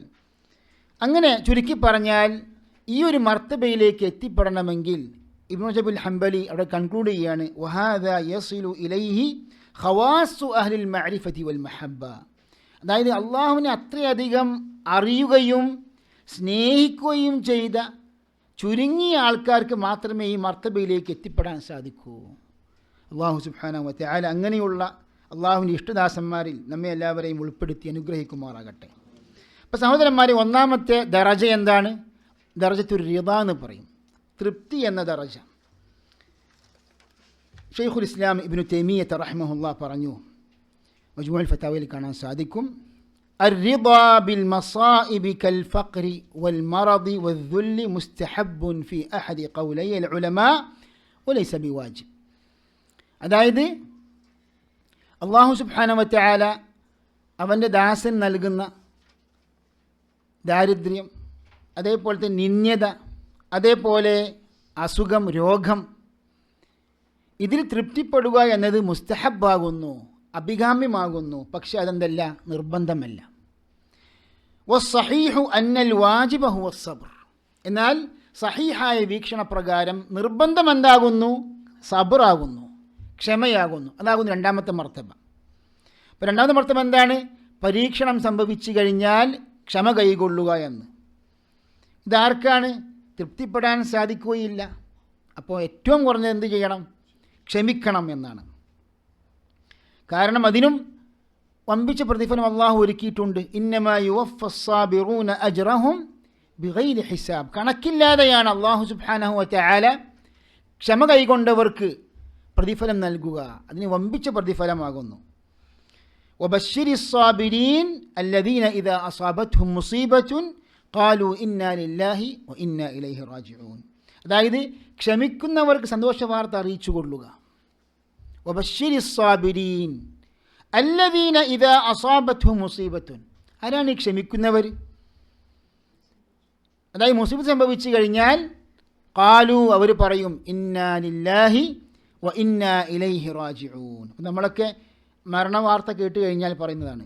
പണ്ഡിതന്മാർ പറയുന്നു, മരണമല്ലാത്ത മറ്റു മുസീബത്ത് സംഭവിച്ചാലും പറയേണ്ടത് തന്നെയാണ് ഇന്നാ ലില്ലാഹി വ ഇന്നാ ഇലൈഹി റാജിഊൻ. ഇത് ഖുർആനി നിർദ്ദേശമാണ്. ഉലൈക അലൈഹിം സ്വലവാതു മിർ റബ്ബിഹിം വറഹ്മഹ വ ഉലൈക ഹുമുൽ മുഹ്തദൂൻ. അതായത് ഈ കൂട്ടർക്കാണ് അള്ളാഹുവിൻ്റെ പ്രത്യേക അനുഗ്രഹവും കാരുണ്യവും, അതേപോലെ തന്നെ വ ഉലൈക ഹുമുൽ മുഹ്തദൂൻ, അവർ തന്നെയാണ് സന്മാർഗികൾ. അപ്പോൾ സന്മാർഗത്തിലായവർ ഇവർ തന്നെയാണ്. തീർച്ചയായിട്ടും ഇങ്ങനെയുള്ള ഒരു നിലപാടായിരിക്കണം വിശ്വാസിക്ക്. അപ്പോൾ ഏറ്റവും കുറഞ്ഞത് സബറെങ്കിലും വിശ്വാസിക്ക് ഉണ്ടായിരിക്കണം, അല്ലെങ്കിൽ അത് വിശ്വാസത്തെ ഈമാനെ ബാധിക്കുന്നതാണ്. സൂറത്തുൽ ബഖറയിലെ ആയത്ത് നമ്പർ ഓർക്കുന്നില്ല, അത് നോക്കിയാൽ ഇൻഷാ അല്ലാഹ്. അതെ സഹോദരന്മാർ, ഇവിടെ മനസ്സിലാക്കേണ്ട എന്താണ്? നമ്മുടെ ക്ഷമയുമായി ബന്ധപ്പെട്ടുകൊണ്ട് തന്നെ, റിവയുമായി ബന്ധപ്പെട്ടുകൊണ്ട് തന്നെ ഇതൊക്കെ അള്ളാഹുവിൻ്റെ വിധിയിലുള്ള വിശ്വാസവുമായി ബന്ധപ്പെടുത്തിക്കൊണ്ട് പണ്ഡിതന്മാർ നമുക്ക് പഠിപ്പിച്ചു തന്നതാണ്. ഇതൊക്കെ പ്രമാണങ്ങളുടെ വെളിച്ചത്തിലാണ്. കാരണം റിവക്ക് അതിൻ്റേതായ തെളിവുകളുണ്ട്, സബറിന് അതിൻ്റേതായ തെളിവുകളുണ്ട്. അപ്പം ഇവിടെ നമ്മൾ പ്രധാനമായും പഠിച്ച വിഷയം എന്താണെന്ന്, അതായത് ഖദറിൻ്റെ 4 മർത്തബകൾ. ഈ 4 മർത്തബകൾ ആരാണ് പെട്ടെന്ന് പറഞ്ഞു തരിക? അല്ല, പറഞ്ഞോളി. 1 അൽ ഇറാദ, ഒരു അക്ഷരത്തിലുള്ള വാക്കാണ്, പക്ഷെ എന്താ മാനേജ്മെൻറ്റ് എന്നുള്ള അർത്ഥമായി മാറി.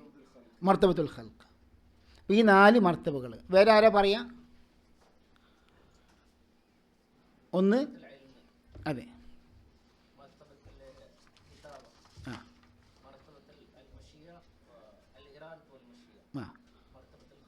ജസാക്കല്ലാഹു ഖൈർ, ജസാക്കല്ലാഹു ഖൈർ.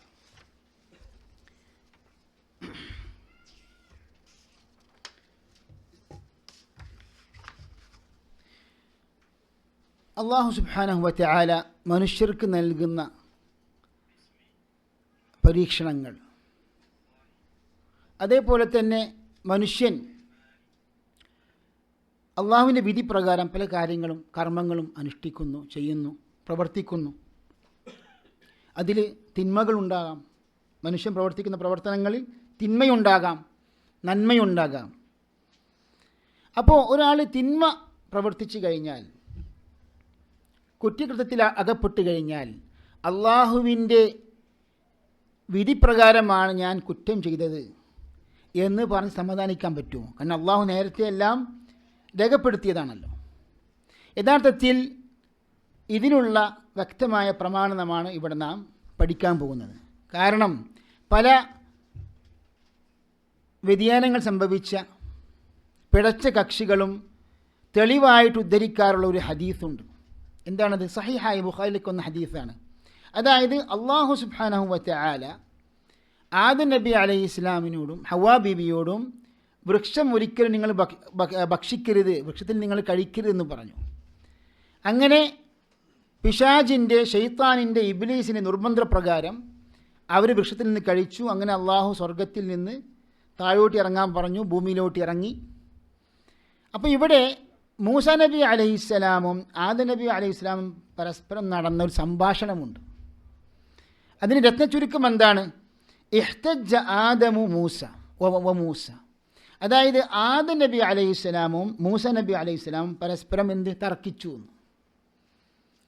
എന്താണ് തർക്കം?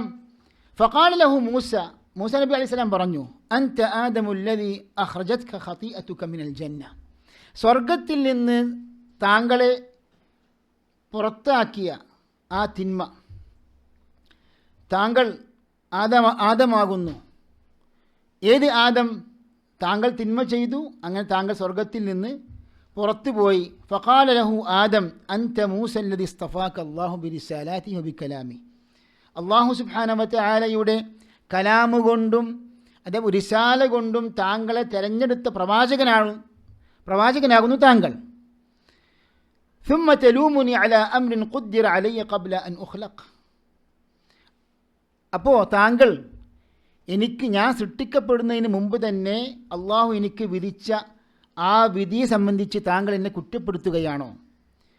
ഫഖാല റസൂൽ സല്ലം ഫഹജ്ജ ആദമു മൂസ മറത്തൈൻ. 2 പ്രാവശ്യം വസല്ലം പറഞ്ഞു. എന്താണ്? ആദം നബി അലൈഹിസ്സലാം മൂസ നബിയെ, അതായത് ഈ ഒരു തർക്കത്തിൽ പരാജയപ്പെടുത്തി, അഥവാ ആദം നബി അലൈഹിസ്സലാമിൻ്റെ വാദമാണ് ശരിയായി വന്നത് എന്ന്. അപ്പോൾ എന്താണ് പണ്ഡിതന്മാർ പറയുന്നു, ഇത് കുറ്റകൃത്യം ചെയ്തതിൻ്റെ പേരിലുള്ള ന്യായീകരണമല്ല, മറിച്ച് എന്താണ്, ആദം നബി അലൈഹിസ്സലാം കുറ്റം ചെയ്തു, അല്ലെങ്കിൽ ആ തെറ്റ് ചെയ്തു, പക്ഷേ തൗബ ചെയ്തു. അങ്ങനെയാണല്ലോ. അതായത് റബ്ബന വലംന അൻഫുസന വ ഇല്ലം തഗ്ഫിർ വതർഹംന ലനകുന മിനൽ ഖാസിരീൻ എന്ന പ്രാർത്ഥനകളൊക്കെ ചൊല്ലി അല്ലാഹു സുബ്ഹാനഹു വ തആല തൗബ സ്വീകരിച്ചു. എന്നാൽ ആദം നബി അലൈഹിസ്സലാമിന് സംഭവിച്ച മുസീബത്ത്, അതിൻ്റെ പേരിൽ സംഭവിച്ച മുസീബത്ത് എന്താണ്? ആദം നബി അലൈഹിസ്സലാം ഹവ്വാ ബീവിയും സ്വർഗത്തിൽ നിന്ന് പുറത്താക്കപ്പെട്ടു. ആ മുസീബത്തിൻ്റെ വിഷയത്തിലാണ് ആദം നബി അലൈഹിസ്സലാം വിധിയുടെ വിഷയം പ്രതിപാദിച്ചത്. മനസ്സിലായല്ലോ. അപ്പോൾ ഇതിൽ നിന്ന് പണ്ഡിതന്മാരെ മനസ്സിലാക്കിയ എന്താ പ്രധാനപ്പെട്ട വിഷയം എന്താണ്? അതായത് തിന്മകൾ ചെയ്തതിൻ്റെ പേരിൽ നാം ഒരിക്കലും വിധി കൊണ്ട് ന്യായീകരിക്കാൻ പാടില്ല. ഞാൻ തിന്മ ചെയ്തു, അള്ളാഹു വിധിച്ചതാണ്. പക്ഷേ അള്ളാഹു സുബ്ഹാനഹു വ തആല നമുക്കെന്ത് നൽകിയിട്ടുണ്ട്? സ്വാതന്ത്ര്യം നൽകിയിട്ടുണ്ട്. നമുക്കൊരു മശീഅത്ത് ഉണ്ട്. നമുക്ക് നന്മ ചെയ്യാനും തിന്മ ചെയ്യാനുള്ള സ്വാതന്ത്ര്യമുണ്ട്. മലക്കുകൾക്കതില്ല. കാരണം മലക്കുകൾ എന്താണോ കൽപ്പിക്കപ്പെട്ടത് അപ്രകാരം പ്രവർത്തിക്കാൻ മാത്രമേ അവർക്ക് സ്വാതന്ത്ര്യമുള്ളൂ. നമുക്കങ്ങനെയല്ല. നമുക്കെന്തുണ്ട്? നമുക്ക് ഇച്ഛയുണ്ട്, വികാരങ്ങളുണ്ട്. വഹദൈനാഹുൻ നജ്ദൈൻ. എന്താ അതിൻ്റെ അർത്ഥം? അതായത് നന്മയുടെയും തിന്മയുടെയും വഴികൾ നാം അവന് കാണിച്ചു കൊടുത്തു. അപ്പോൾ നന്മയുടെ വഴി സ്വീകരിക്കാനും തിന്മയുടെ വഴി സ്വീകരിക്കാനും നമുക്ക് സ്വാതന്ത്ര്യമുണ്ട്. ആ സ്വാതന്ത്ര്യം നാം ഉപയോഗിച്ചുകൊണ്ട് നാം പ്രവർത്തിക്കുന്ന അതിൻ്റെ പ്രതിഫലമാണ് നാം അനുഭവിക്കുക. അതാണ് അല്ലാഹു സുബ്ഹാനഹു വ തആല നേരത്തെ രേഖപ്പെടുത്തിയത്. അതായത് നമുക്ക് നൽകപ്പെട്ട സ്വാതന്ത്ര്യം നമുക്ക് നല്ല വഴിക്കും ചീത്ത വഴിക്കും ഉപയോഗിക്കാം, ദുരുപയോഗപ്പെടുത്താം. അങ്ങനെ ആ മനുഷ്യൻ്റെ സ്വാതന്ത്ര്യം ഉപയോഗിച്ച് നന്മയുടെ വഴി തിരഞ്ഞെടുത്ത സ്വർഗത്തിൽ അല്ലെങ്കിൽ നരകത്തിൽ, അതാകുന്നു അല്ലാഹു സുബ്ഹാനഹു വ തആല നേരത്തെ രേഖപ്പെടുത്തിയത്. കാരണം അല്ലാഹു നേരത്തെ അറിഞ്ഞ കാര്യമാകുന്നു, അറിഞ്ഞ കാര്യം രേഖപ്പെടുത്തി. അതല്ലാതെ തിന്മയുടെ വഴി സ്വീകരിക്കാൻ ഒരു സൃഷ്ടിയെയും അല്ലാഹു ബലാൽക്കാർ നിർബന്ധിക്കുന്നില്ല. മനസ്സിലായല്ലോ. അപ്പോൾ ഇവിടെ പറഞ്ഞു വരുന്നത്, പണ്ഡിതന്മാർ പറയുന്നു, അല്ലാഹു സുബ്ഹാനഹു വ തആല രേഖപ്പെടുത്തിയ വിധി പ്രകാരം ഒരിക്കലും ന്യായീകരിക്കാൻ പാടില്ല നാം ചെയ്യുന്ന കുറ്റകൃത്യങ്ങളുടെ വിഷയത്തിൽ. നാം പ്രവർത്തിക്കുന്ന തിന്മകളുടെ വിഷയത്തിൽ അള്ളാഹുവിൻ്റെ വിധി കൊണ്ട് ന്യായീകരിക്കാൻ പാടില്ല. എന്നാൽ മുസീബ് സംഭവിച്ചാലോ വിധി പറയാം. മനസ്സിലായല്ലോ. അപ്പോൾ ഇത് രണ്ടായിട്ട് തന്നെ നാം മനസ്സിലാക്കേണ്ടതാണ്. കാരണം ചില പിഴച്ച കക്ഷികൾ, മുസ്ലിം നാമധാരികൾ തന്നെ പലരും അള്ളാഹു സുബ്ഹാനഹു വ തആല വിധിച്ചതാണല്ലോ എന്ന് പറഞ്ഞുകൊണ്ട് അള്ളാഹു ഹറാമാക്കിയ കാര്യങ്ങൾ പോലും ചെയ്യുന്ന പിഴച്ച കക്ഷികളുണ്ട് എന്ന് പണ്ഡിതന്മാർ നമുക്ക് പഠിപ്പിച്ചു തരുന്നുണ്ട്.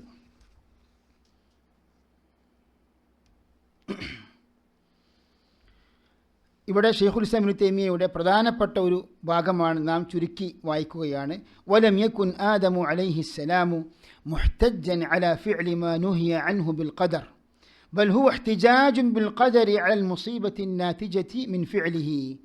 അതായത് ആദം നബി അലൈഹിസ്സലാം ഒരിക്കലും താൻ വിലക്കപ്പെട്ട കാര്യങ്ങൾ പ്രവർത്തിച്ച വിഷയത്തിൽ ഒരിക്കലും വിധി കൊണ്ട് ന്യായീകരിച്ചിട്ടില്ല. ബൽ ഹുവ ഇഹ്തിജാജുൻ ബിൽ ഖദരി അലൽ മുസീബ. മുസീബത്തിൻ്റെ വിഷയത്തിലാണ് താൻ വിധി കൊണ്ട് ന്യായീകരിച്ചത്. വഹിയൽ ഖുറൂജ് മിനൽ ജന്ന. എന്താ മുസീബത്ത്? സ്വർഗത്തിൽ നിന്ന് പുറത്താക്കപ്പെട്ടു എന്ന മുസീബത്ത്. ഫൽ ഖദറു യുഹ്തജ്ജു ബിഹി അലൽ മസാഇബ്. ഇതാണ് പണ്ഡിതന്മാർ പറഞ്ഞ ഖാഇദ. ഫൽ ഖദറു, അതായത് വിധി, യുഹ്തജ്ജു ബിഹി, അതുകൊണ്ട് ന്യായീകരിക്കപ്പെടാം, അലൽ മസാഇബ്, മുസീബത്തുകളുടെ വിഷയത്തിൽ. ലാ അലൽ മആഇബ്, അതായത് കുറ്റകൃത്യങ്ങളുടെ വിഷയത്തിൽ ഒരിക്കലും വിധി കൊണ്ട് ന്യായീകരിക്കാൻ പാടില്ല.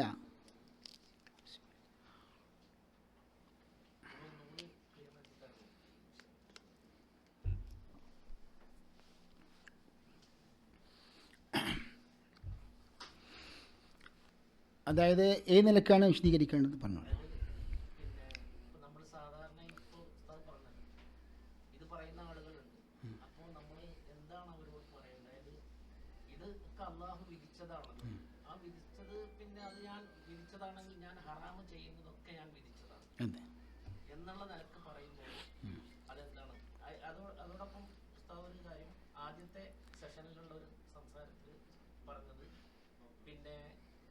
നമുക്ക് കുടുംബബന്ധം ചേർത്തി കഴിഞ്ഞാൽ എന്ത് കൂടുതൽ കിട്ടും? ആയുസ്സും ഉപജീവനമാർഗം കിട്ടും.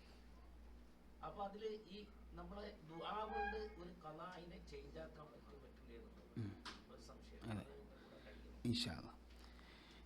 ഇവിടെ നാം അവസാനം പറഞ്ഞ വിഷയം എന്താണ്?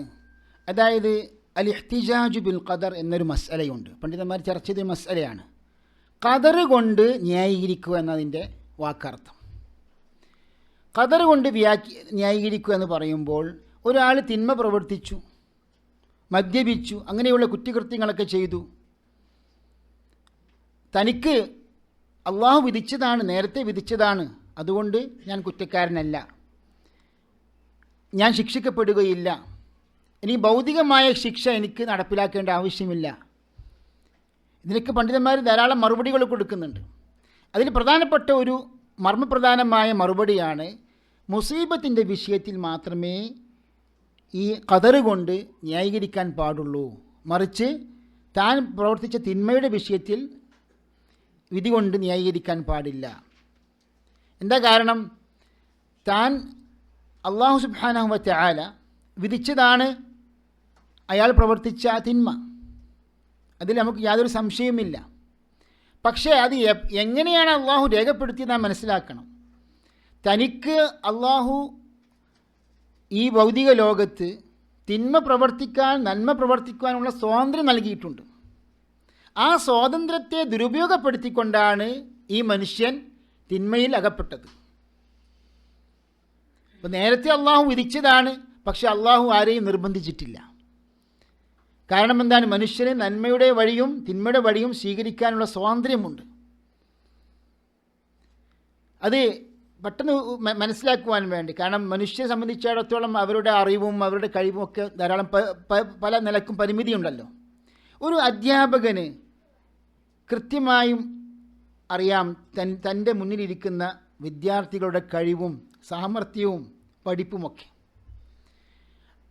അപ്പോൾ ഉഴപ്പനായ, യാതൊരു നിലക്കും സഹകരിക്കാത്ത, പഠിക്കാത്തൊരു വിദ്യാർത്ഥിയെ സംബന്ധിച്ച് ഈ ഒരു അധ്യാപകൻ്റെ മനസ്സിൽ എന്തുണ്ടാവും? താൻ ഉഴപ്പും, അല്ലെങ്കിൽ പരീക്ഷയിൽ വിജയിക്കില്ല, തോറ്റുപോകും. താനൊരു കടലാസിൽ നേരത്തെ പരീക്ഷയ്ക്ക് മുമ്പ് തന്നെ ഈ വിദ്യാർത്ഥിക്ക് എഴുതി കൊടുക്കുകയാണ് തോൽവി. മനസ്സിലായല്ലോ? ഈ പരീക്ഷ കഴിഞ്ഞതിന് ശേഷം ഈ കുട്ടി, ഈ വിദ്യാർത്ഥി, അധ്യാപകൻ നേരത്തെ എഴുതി കൊടുത്ത ഈ ഒരു കടലാസ് തുറന്നു നോക്കുകയാണ്. എന്താ അതിൽ എഴുതിക്കുന്നത്? താൻ തീർച്ചയായിട്ടും പരീക്ഷയിൽ പരാജയപ്പെടും, തോറ്റുപോകുമെന്നാണ്. അപ്പോൾ ഈ വിദ്യാർത്ഥിക്ക് ന്യായീകരിക്കാൻ പറ്റുമോ? എൻ്റെ മാഷ് നേരത്തെ വിധി പറഞ്ഞതാണ്, നേരത്തെ അയാൾ മനസ്സിൽ വിചാരിച്ചതാണ്, കടലാസിൽ എഴുതി വെക്കുകയും ചെയ്തു, അതുകൊണ്ട് എന്നെ കുറ്റപ്പെടുത്തരുത് എന്ന് പറയാനുള്ള അധികാരമുണ്ടോ? ഇല്ല. അപ്പോൾ വലില്ലാഹിൽ മസലുൽ അഅല, അള്ളാഹു സുബ്ഹാനഹു വ തആല സംബന്ധിച്ചിടത്തോളം അള്ളാഹുവിൻ്റെ അറിവിലും കഴിവിനുമൊക്കെ വിശാലതയുണ്ട്. ഞാൻ പറഞ്ഞു വരുന്നത് എന്താണ്? ഇങ്ങനെ ഒരു മനുഷ്യന് അള്ളാഹു സുബ്ഹാനഹു വ തആല നന്മ ചെയ്യാനും തിന്മ ചെയ്യാനും ഒക്കെ സ്വാതന്ത്ര്യം നൽകിയിട്ടുണ്ട്. ആ സ്വാതന്ത്ര്യം നാം നല്ല നിലക്ക് ഉപയോഗപ്പെടുത്തണം. അപ്പം വഹദൈനാഹു നജ്ദൈൻ എന്ന് പറയുമ്പോൾ എന്താണ്? തരീഖൽ ഖൈർ വ തരീഖൽ ശർ. തഫ്സീർ പണ്ഡിതന്മാർ തഫ്സീർ രേഖപ്പെടുത്തിയതാണ്. അതായത് ഷർറിൻ്റെ വഴിയും ഖൈറിൻ്റെ വഴിയും നാം മനുഷ്യന് കാണിച്ചു കൊടുത്തിട്ടുണ്ട്. അപ്പോൾ രണ്ടും സ്വീകരിക്കാനുള്ള സ്വാതന്ത്ര്യം നമുക്കുണ്ട്. അതിനാണ് പരീക്ഷണം എന്ന് പറയുക.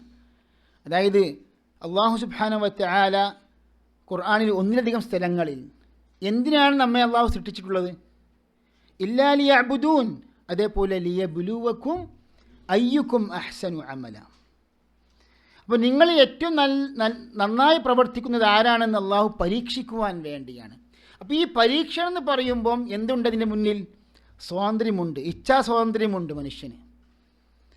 അല്ലെങ്കിൽ അവിടെ ഒരു പരീക്ഷണത്തിൻ്റെ ആവശ്യമില്ലല്ലോ. വയഫ്അലൂന മാ യുഅ്മറൂൻ ലാ യഅസൂന അല്ലാഹ മാ അമറഹും. മലക്കുകളെ സംബന്ധിച്ചിടത്തോളം എന്താണ്? ഒരിക്കലും അള്ളാഹു ധിക്കരിക്കുകയില്ല എന്നാണ് ഖുർആൻ പറയുന്നത്. വയഫ്അലൂന മാ യുഅ്മറൂൻ, എന്താണോ അവർ കൽപ്പിക്കപ്പെട്ടത് അപ്രകാരം ചെയ്യാൻ മാത്രമേ അവർക്ക് സ്വാതന്ത്ര്യമുള്ളൂ. അവർ നിർബന്ധിതരാണ്. അങ്ങനെ അവർക്ക് ചിന്തിക്കാൻ പറ്റൂ. ഞാൻ പറഞ്ഞു വരുന്നത് എന്താണ്? ഇവിടെ മനുഷ്യ സംബന്ധിച്ചിടത്തോളം തിന്മ പ്രവർത്തിക്കാൻ, നന്മ പ്രവർത്തിക്കാനുള്ള സ്വാതന്ത്ര്യം അള്ളാഹു നൽകിയിട്ടുണ്ട്. പിന്നെ ഇവിടെ ചോദ്യകർത്താവ് പറഞ്ഞതുപോലെ തന്നെ ഒരാൾ പ്രാർത്ഥിക്കുകയാണെങ്കിൽ, അതായത് ലാ യറുദ്ദുൽ ഖദാഅ ഇല്ല ദുആ, പ്രാർത്ഥനയല്ലാതെ ഖദാഇനെ മാറ്റുകയില്ല എന്ന ഈ ഹദീസും പണ്ഡിതന്മാർ ഈ കൂട്ടത്തിൽ ഉൾപ്പെടുത്തിയിട്ടുണ്ട്.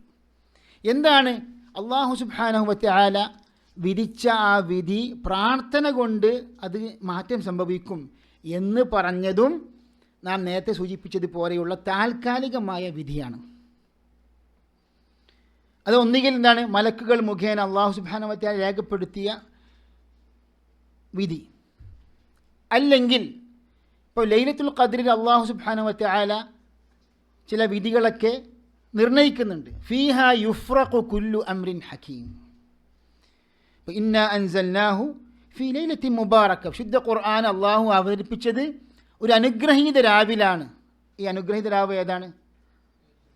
ലൈലത്തുൽ ഖദ്റാണ്. ചില ദുർബലമായ വ്യാഖ്യാനമുണ്ട്. അതെന്താണ്? ശഅബാൻ 15-ാം രാവാണെന്ന്. അത് ദുർബലമായ വ്യാഖ്യാനമാണെന്ന് ഇമാം നവവി, റാസി പോലെയുള്ള ഷാഫിഈ മദ്ഹബിൽ തന്നെ പല പ്രഗത്ഭരായ പണ്ഡിതന്മാരും അത് വളരെ ദുർബലമായ വ്യാഖ്യാനമാണെന്ന് പറഞ്ഞിട്ടുണ്ട്. ഖുർആനിനും എതിരാണെന്ന് പറഞ്ഞിട്ടുണ്ട്. ഫീഹാ യുഫ്രഖു കുല്ലു അംറിൻ ഹക്കീം, അതായത് ഗൗരവമുള്ള എല്ലാ വിഷയവും തീരുമാനിക്കപ്പെടുന്ന, നിർണയിക്കപ്പെടുന്ന രാവാകുന്നു അത്. പണ്ഡിതന്മാർ തഫ്സീറിൽ പറയുകയാണ്, എന്താ ഇതിൻ്റെ അർത്ഥം? അതായത് ഒരു വർഷം മുതൽ അടുത്ത വർഷം വരെയുള്ള വിധികൾ അല്ലാഹു സുബ്ഹാനഹു വതആല രേഖപ്പെടുത്തുന്നു എന്ന് പറഞ്ഞാൽ എന്താണ്? അതൊക്കെ ഏതിൻ്റെ ഭാഗമാണ്? ലൗഹുൽ മഹ്ഫൂദിൻ്റെ ഭാഗമാണ്. പക്ഷേ ഇതിലെന്താണ്? ഈ മനുഷ്യൻ ഇവിടെ പ്രാർത്ഥിച്ചത് കൊണ്ട് അള്ളാഹു ഇത്ര റിസ്ക് അള്ളാഹു വർദ്ധിപ്പിച്ചു കൊടുക്കും. കുടുംബം ചേർത്തത് കൊണ്ട് അള്ളാഹു അവൻ്റെ ആയുസ്സിന് അള്ളാഹു വിശാലത നൽകും. അപ്പോൾ ഇങ്ങനെയുള്ള താൽക്കാലികമായ വിധികൾക്കൊക്കെ ചില ഏറ്റക്കുറച്ചിലുണ്ടാകാം. അതാണ് യംഹുല്ലാഹു മാ യശാഉ വയുസ്ബിത്. അള്ളാഹു സുബ്ഹാനഹു വതആല ഉദ്ദേശിക്കുന്നത് അള്ളാഹു മായ്ച്ചു കളയും, ഉദ്ദേശിക്കുന്നത് അള്ളാഹു സ്ഥിരപ്പെടുത്തുകയും ചെയ്യും എന്ന് പറഞ്ഞതിൻ്റെ വിവക്ഷയായിട്ട് പണ്ഡിതന്മാർ ഫത്വകളിലും അതേപോലെ തഫ്സീർ പണ്ഡിതന്മാർ തഫ്സീറിൻ്റെ കിതാബുകളിലുമൊക്കെ രേഖപ്പെടുത്തിയിട്ടുണ്ട്. ഇവിടെ ബ്രേക്കിന് സമയമായി പറയണം. സാധാരണ അങ്ങനെ ചെയ്യാറുണ്ടല്ലോ, പറയുമല്ലോ ഇൻഷാ അല്ലാഹ്. സഹോദരന്മാരെ, ഇവിടെ നാം ഇനി പ്രധാനമായി മനസ്സിലാക്കേണ്ട ഒരു വിഷയം എന്താണ്? നമ്മളിപ്പം അഹ്ലുസുന്നത്തി വൽ ജമാഅത്തിൻ്റെ അഖീദ പ്രകാരമുള്ള വിധിവിശ്വാസമാണ് പഠിച്ചത്. അങ്ങനെയാണ് 4 മർത്തബകൾ, അതേപോലെ തന്നെ മുസീബത്ത് സംഭവിച്ചാൽ 2 ദറജകൾ, അതേപോലെ ഈ ഖദർ കൊണ്ടുള്ള ന്യായീകരണം, ഇതൊക്കെ നാം പഠിച്ചു മനസ്സിലാക്കി. അപ്പോൾ നമ്മുടെ ഇസ്ലാമിക ചരിത്രത്തിൽ സംഭവിച്ച ആദ്യത്തെ ബിദ്അത്ത് എന്താണ്? നമ്മൾ പല ബിദ്അ കക്ഷികളും കുറിച്ച് അറിയാലേ. ചില ഉദാഹരണങ്ങൾ പറയും. ഖദരികൾ, ജഹ്മിയാക്കൾ, വേറൊക്കെ ബിദ്അ കക്ഷികൾ ആരൊക്കെ പറയാൻ പറ്റും? മുഅ്തസിലക്കാർ, പിഴച്ച കക്ഷികൾ, ഷിയാക്കൾ, ഖവാരിജ്. ഇപ്പോൾ ഖവാരിജ് എന്ന് പറഞ്ഞ ടീം എന്താണ്? അതായത് ഇസ്ലാമിക ഭരണകൂടത്തിനെതിരെ തുനിയുന്ന ഒരു വിഭാഗം, അഥവാ തിന്മ പ്രവർത്തിച്ചതിൻ്റെ പേരിൽ വിശ്വാസികളെ തക്ഫീർ നടത്തുന്ന വിഭാഗം. ആര്? ഖവാരിജ്.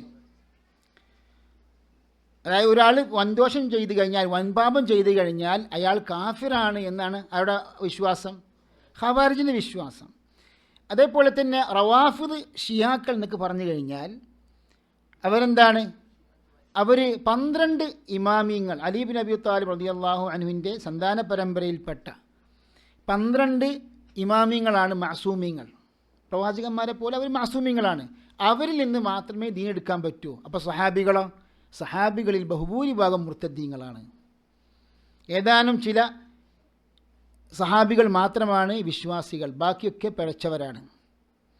അങ്ങനെ ആ കൂട്ടത്തിൽ അബൂബക്കർ, ഉമർ റളിയല്ലാഹു അൻഹുമ അവരെ വളരെ മോശമായി ചിത്രീകരിക്കുന്നു. അതേപോലെ തന്നെ മുർജിഅത്ത് പിഴച്ച വിഭാഗമാണ്. അതായത് തിന്മ പ്രവർത്തിച്ചാൽ ഈമാൻ ഉണ്ടെങ്കിൽ കുഴപ്പമില്ല, വിശ്വാസമുണ്ടെങ്കിൽ എത്ര തിന്മ പ്രവർത്തിച്ചാലും എന്താണ്? കുഴപ്പമില്ല. അതുകൊണ്ട് ഏറ്റവും വലിയ പാപിയുടെ ഈമാനും അബൂബക്കർ, ഉമർ റളിയല്ലാഹു അൻഹുമയുടെ ഈമാനും ഒരേപോലെയാണെന്ന് ആര് വാദിച്ചു? മുർജിഅത്ത് വാദിച്ചു. അതേപോലെ തന്നെ സഹോദരന്മാരെ, ഇസ്ലാമിക ചരിത്രത്തിൽ അറിയപ്പെട്ട പിഴച്ച വിഭാഗമാണ് അൽ ജഹ്മിയ. ആരാണ് ജഹ്മിയ? അൽ ജഹ്മു ഇബ്നു സഫ്വാൻ എന്ന പിഴച്ച ഒരു മനുഷ്യൻ ഹിജ്റ 128 മരണപ്പെട്ടു. അതായത് സഹാബികളുടെ കാലഘട്ടത്തിന് തൊട്ട് ശേഷം. ഈ അൽ ജഹ്മു ഇബ്നു സഫ്വാൻ എന്ന ആളുടെ വാദം എന്തായിരുന്നു? അതായത് അല്ലാഹു സുബ്ഹാനഹു വ തആലയുടെ എല്ലാ സിഫാത്തുകളെയും ഗുണവിശേഷണങ്ങളെയും നിഷേധിക്കുന്ന അവസ്ഥ. അല്ലാഹു സുബ്ഹാനഹു വ തആല എല്ലായിടത്തും ഉണ്ട് എന്ന വിശ്വാസം ആരുടെ വിശ്വാസമാണ്?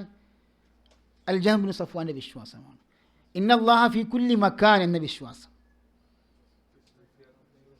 അത് അദ്വൈത സിദ്ധാന്തമുള്ള അല്ലെങ്കിൽ അൽ ഹുലൂലിയ പിഴച്ചു പോയ ഗുലാത്തു സൂഫിയുടെ വിശ്വാസമാണ്. ഞാൻ പറഞ്ഞു വരുന്നതാണ്, അത് ആദ്യ കാലഘട്ടത്തിലുണ്ടായ ജഹ്മികളുടെ വിശ്വാസത്തിൽപ്പെട്ടതാണ് അള്ളാഹു എല്ലായിടത്തും ഉണ്ടെന്ന്. പക്ഷെ നമ്മുടെ നാട്ടിലൊക്കെ അശ്ശരികൾ അങ്ങനെ വിശ്വസിക്കുന്നില്ല. മനസ്സിലായില്ല? അശ്ശരിയുടെ വിശ്വാസം അങ്ങനെയല്ല, അള്ളാഹു എല്ലായിടത്തും ഉണ്ട് എന്ന വിശ്വാസം ശരിക്കും ഹുലൂലികളുടെ ആ ഹുലൂലിയത്ത് വാദം ആർക്കുണ്ടായിരുന്നു? ജഹ്മിയത്തുണ്ടായിരുന്നു. ഞാൻ പറഞ്ഞു വരുന്നത് ഇപ്പോൾ നമ്മൾ ആ വിഷയങ്ങൾ സംസാരിക്കാനല്ല ഇത് കൊണ്ടുവന്നത്. ആ കൂട്ടത്തിൽപ്പെട്ട പിഴച്ച വിഭാഗമാണ് അൽ ഖദരിയ. അൽ ഖദരിയയുടെ അപകടം എന്തായിരുന്നു അറിയാം? ഇസ്ലാമിക ചരിത്രത്തിൽ ആദ്യമായി ഇങ്ങനെയുള്ള ഗൗരവപ്പെട്ട ഒരു ബിദ്അത്ത് ആദ്യമായി കൊണ്ടുവന്ന വിഭാഗം ആരാകുന്നു? അൽ ഖദരിയ. അതിനുശേഷമാണ് മറ്റു വിഭാഗങ്ങളൊക്കെ വന്നത്.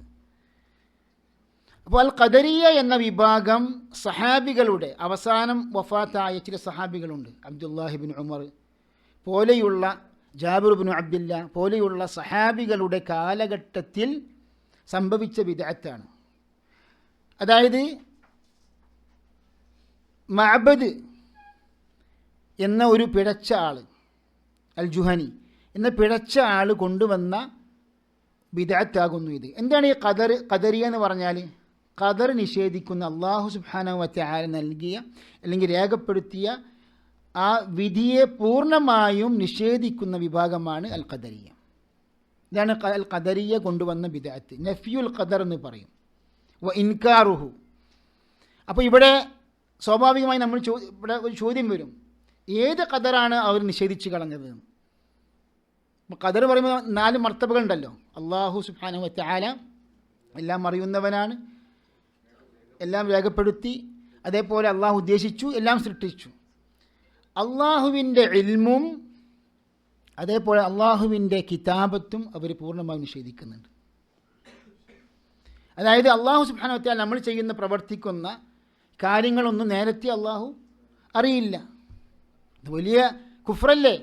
അതുകൊണ്ടാണ് അതായത് ഈ ഖദരിയാക്കൾ, ഏത് ഖദരിയാക്കൾ? അള്ളാഹുവിൻ്റെ ഇൽമും കിതാബത്തും നിഷേധിച്ച് കളഞ്ഞ ഖദരിയാക്കൾ കുഫാറുകളാണ്, അവർ സത്യനിഷേധികളാണെന്ന് ആര് പറഞ്ഞു? പണ്ഡിതന്മാർ പറഞ്ഞു. അൽ ഖദരിയ്യത്തു കുഫാർ എന്ന് പറയാനുള്ള കാരണം ഇതാണ്. അപ്പോൾ ഇവിടെ അൽ ഖദരിയ എന്ന് പറയുമ്പോൾ 2 വിഭാഗം ഖദരിയാക്കളുണ്ട്, നാം പഠിക്കും ഇൻഷാ അല്ലാഹ്. ഒന്ന് ഗുലാത്തുൽ ഖദരിയ, അതായത് അതിര് കവിഞ്ഞ ഖദരിയാക്കൾ, അവരാകുന്നു ഈ ടീം. ഇമാം മുസ്ലിം റിപ്പോർട്ട് ചെയ്തൊരു ഹദീത്ത് കാണാൻ സാധിക്കും. അതായത് യഹ്യ ഇബ്നു യഅ്മർ എന്നൊരു താബിഈ പണ്ഡിതൻ അബ്ദുല്ലാഹി ഇബ്നു ഉമർ റളിയല്ലാഹു അൻഹു അടുക്കിലേക്ക് പോവുകയാണ്. അതായത് ബസ്രയിൽ സംഭവിച്ച അതിഗൗരവമായ ബിദ്അത്തിനെ കുറിച്ച് ചോദിക്കുവാൻ വേണ്ടി. എന്താ ബിദ്അത്ത്? ഖദർ നിഷേധിച്ച് കളയുക. അതായത് ഇൽമും അമലും ഒക്കെ ഉള്ള അവർക്ക് പരിചയമുള്ള ചില ആൾക്കാരാണ് ഇങ്ങനെ ഈ ഒരു വാദം കൊണ്ടുവരുന്നത്. അതുകൊണ്ട് സഹോദരന്മാർ ഞാൻ മനസ്സിലാക്കേണ്ടത് എന്താണ്? ഈ ബിദ്അത്ത് എന്ന് പറഞ്ഞാൽ നമുക്ക് പരിചയമില്ലാത്ത ഏതോ ഒരു അന്യവിഭാഗം കൊണ്ടുവരുന്ന ഒരു കാര്യമായിരിക്കണമെന്നില്ല ബിദ്അത്ത് എന്ന് പറഞ്ഞാൽ. ഇപ്പോൾ ബിദ്അത്ത് എന്ന് പറഞ്ഞാൽ നമ്മിൽപ്പെട്ട നമ്മുടെ ഭാഷ സംസാരിക്കുന്ന ചില ശുബുഹാത്തുകളും അതേപോലെ തന്നെ പിഴച്ച വാദങ്ങളും അതേപോലെ അന്യമതക്കാരുമായി കൂടുതൽ കൂടിക്കലർന്ന് തെറ്റായ രൂപത്തിൽ ആദർശ വിഷയങ്ങളൊക്കെ സംസാരിച്ച് അറിവിൻ്റെ ശരിക്കും കൃത്യമായ ആ സ്രോതസ്സ് എന്ന് പറഞ്ഞാൽ വിശ്വാസയോഗ്യരായ പണ്ഡിതന്മാരിലൂടെ പഠിക്കാതെ ചോദിച്ച് മനസ്സിലാക്കാതെ ചില ചർച്ചകളിലേക്ക് അകപ്പെട്ടു കഴിഞ്ഞാൽ ഇങ്ങനെയുള്ള ബിദ്അത്തുകളൊക്കെ കുടുങ്ങാൻ സാധ്യതയുണ്ട്. അതുകൊണ്ട് പണ്ഡിതന്മാർ പറയുന്നു അഹ്ലുൽ ബിദ്അവുമായിട്ട് നാം ചർച്ചകൾ നടത്തരുത് എന്ന്. അതൊക്കെ ആർക്ക് പറ്റും? അതായത് നല്ല റുസൂഖുള്ള പണ്ഡിതന്മാർക്ക് അവരുടെ ആ തിന്മകളിൽ നിന്ന് അവർ മാറ്റുവാൻ വേണ്ടി. ഇബ്നു അബ്ബാസ് റളിയല്ലാഹു അൻഹുമ ഖവാരിജികളോട് സംവദിച്ചു. അങ്ങനെ ആയിരക്കണക്കിന് ഖവാരിജുകൾ അഹ്ലുസുന്നത്തിൻ്റെ സലഫിൻ്റെ മാർഗത്തിലേക്ക് മടങ്ങി എന്നാണ് ചരിത്രം പഠിപ്പിക്കുന്നത്. മനസ്സിലായല്ലോ? ഷെയ്ഖുൽ ഇസ്ലാം ഇബ്നു തൈമിയ്യ റഹിമഹുല്ലാ അതായത് അശ്അരികൾ സൂഫികളുമായിട്ടൊക്കെ സംവദിച്ചിട്ടുണ്ട്. അങ്ങനെ പലരും അവർ യഥാർത്ഥ സലഫിൻ്റെ മാർഗത്തിലേക്ക് വന്നവരുമുണ്ട്. ഇവിടെ പറഞ്ഞു വരുന്നത് എന്താണ്? ഇങ്ങനെ ഖദരിയാക്കൾ കൊണ്ടുവന്ന ബിദ്അത്ത് വളരെ ഗൗരവപ്പെട്ട ബിദ്അത്താകുന്നു. ഇമാം മുസ്ലിം റിപ്പോർട്ട് ചെയ്യുന്ന ഹദീസിലാണ്. എന്താണ്? കാന അവ്വലു മൻ ഖാല ഫിൽ ഖദരി ബിൽ ബസ്റതി മഅബദുൽ ജുഹനി. ബസ്ര എവിടെയാണ്? ഇറാഖിൽ. ബസ്രയിൽ ആദ്യമായി ഖദർ നിഷേധിച്ച ആളാരാകുന്നു? മഅബദുൽ ജുഹനി എന്നൊരാളാണ്. അതായത് താബിഈങ്ങളുടെ കൂട്ടത്തിൽപ്പെട്ട ആളാണ് മഅബദുൽ ജുഹനി. എന്താ സംഭവിച്ചത്? നാം പഠിക്കണത്. അങ്ങനെ യഹ്യ ഇബ്നു യഅ്മർ എന്ന താബിഈ പണ്ഡിതൻ പറയാണ്, യഹ്യ ഇബ്നു യഅ്മർ മീമിന് ഫത്ഹാണ് കൊടുക്കേണ്ടത്. ഫൻതലഖ്തു അന വഹുമൈദ് ഇബ്നു അബ്ദുറഹ്മാൻ ഹജ്ജൈനി ഔ മുഅ്തമിറൈൻ. ഞങ്ങൾ ഹജ്ജ് ചെയ്ത് ഉംറ ചെയ്ത് ഞങ്ങൾക്ക് സഹാബികളിൽപ്പെട്ട ആരെങ്കിലും ഒന്ന് കാണണമല്ലോ ഈ കാര്യം ചോദിക്കാൻ വേണ്ടി അവർ പരസ്പരം സംസാരിച്ചുകൊണ്ടിരിക്കുകയാണ്.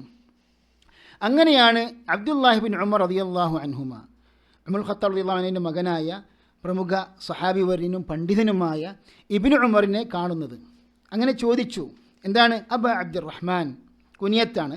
ഇന്നഹു ഖദ് ളഹറ ഖിബലനാ നാസുൻ യഖ്റഊന അൽ ഖുർആൻ വയതഖഫറൂന അൽ ഇൽം വദക്കറ മിൻ ശഅനിഹിം. അതായത് ഇൽമും അമലൊക്കെയുള്ള നമ്മിൽപ്പെട്ട ഒരു വിഭാഗം ആൾക്കാർ പറയുന്ന വാദത്തെക്കുറിച്ച് ഞങ്ങൾ ചോദിക്കുകയാണ്.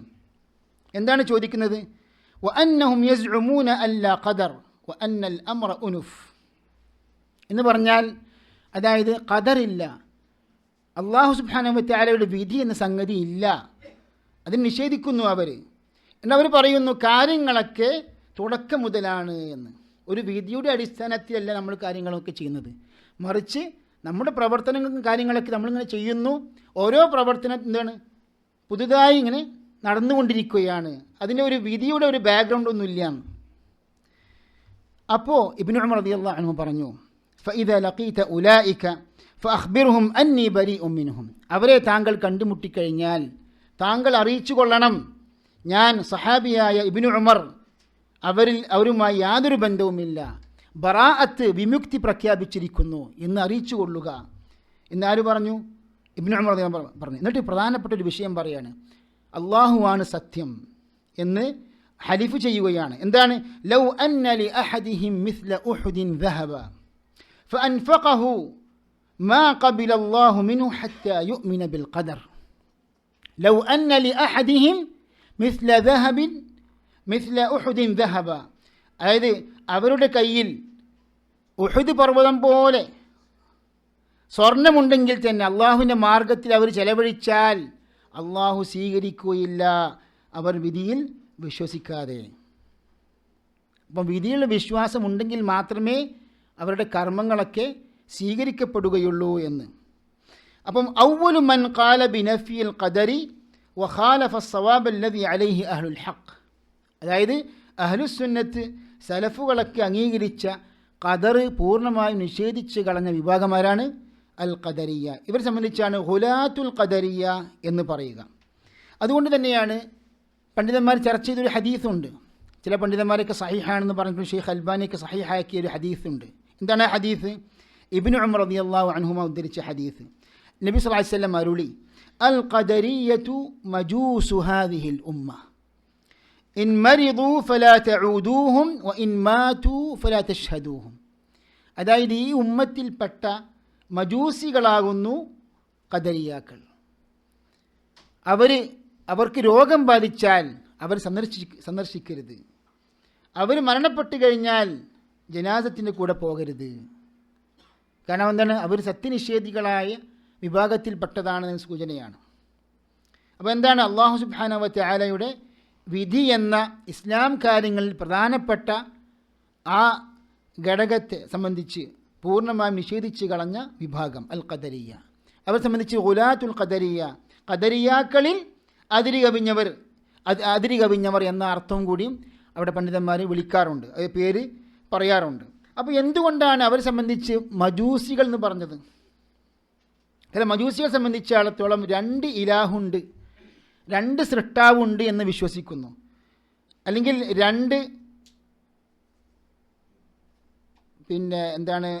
സാനിഐൻ, 2 നിർമ്മാതാക്കൾ, 2 അസ്ലുകൾ. അതെ, 2 അസ്ലുകളുണ്ട് ഈ പ്രപഞ്ചത്തിൽ നിന്നാണ്. ഒന്നെന്താണ്? ഒന്ന് അവ്വുൽമ, 2 അന്നൂർ, ഇരുട്ടും വെളിച്ചവും പ്രകാശവും.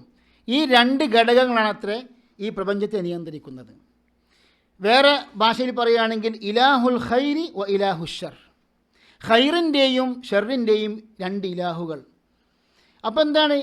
മജൂസികൾ എന്ന് പറയുമ്പോൾ ഖദരിയാക്കളുടെ വിശ്വാസപ്രകാരം അല്ലാഹു സുബ്ഹാനഹു വ തആലയുടെ വിധിപ്രകാരമല്ല കാര്യങ്ങളൊന്നും സംഭവിക്കുന്നത്. മാത്രമല്ല ചില പിഴച്ച വിഭാഗക്കാർ പറയുന്നു അല്ലാഹു സുബ്ഹാനഹു വ തആല ഒരിക്കലും ഷർറ് ഏതായാലും രേഖപ്പെടുത്തിയിട്ടില്ല. അപ്പോൾ ഷർറ് പ്രവർത്തിക്കുന്ന ആരാണ്? മനുഷ്യരാണ് എന്ന് പറഞ്ഞ വിഭാഗമുണ്ട്. അപ്പോൾ ഷർറിനൊരു വേറൊരു സൃഷ്ടാവും ഖൈർ സൃഷ്ടിച്ചത് അള്ളാഹും എന്ന് വരും.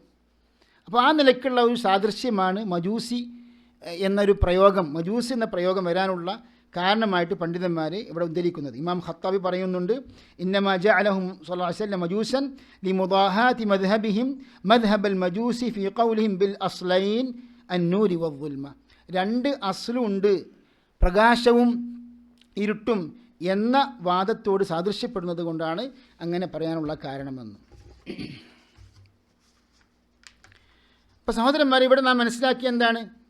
അതായത് ഈ ഉമ്മത്തിൽ ആദ്യം വന്ന ഒരു ബിദ്അത്താകുന്നു ഖദർ നിഷേധിച്ച് കളയുക എന്ന ബിദ്അത്ത്.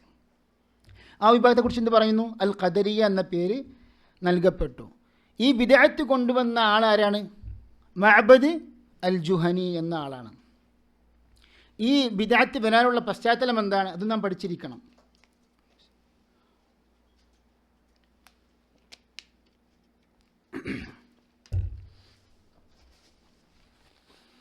അതായത് മഅബദുൽ ജുഹനി ഇൽമെടുത്ത മനുഷ്യനാരാണ്?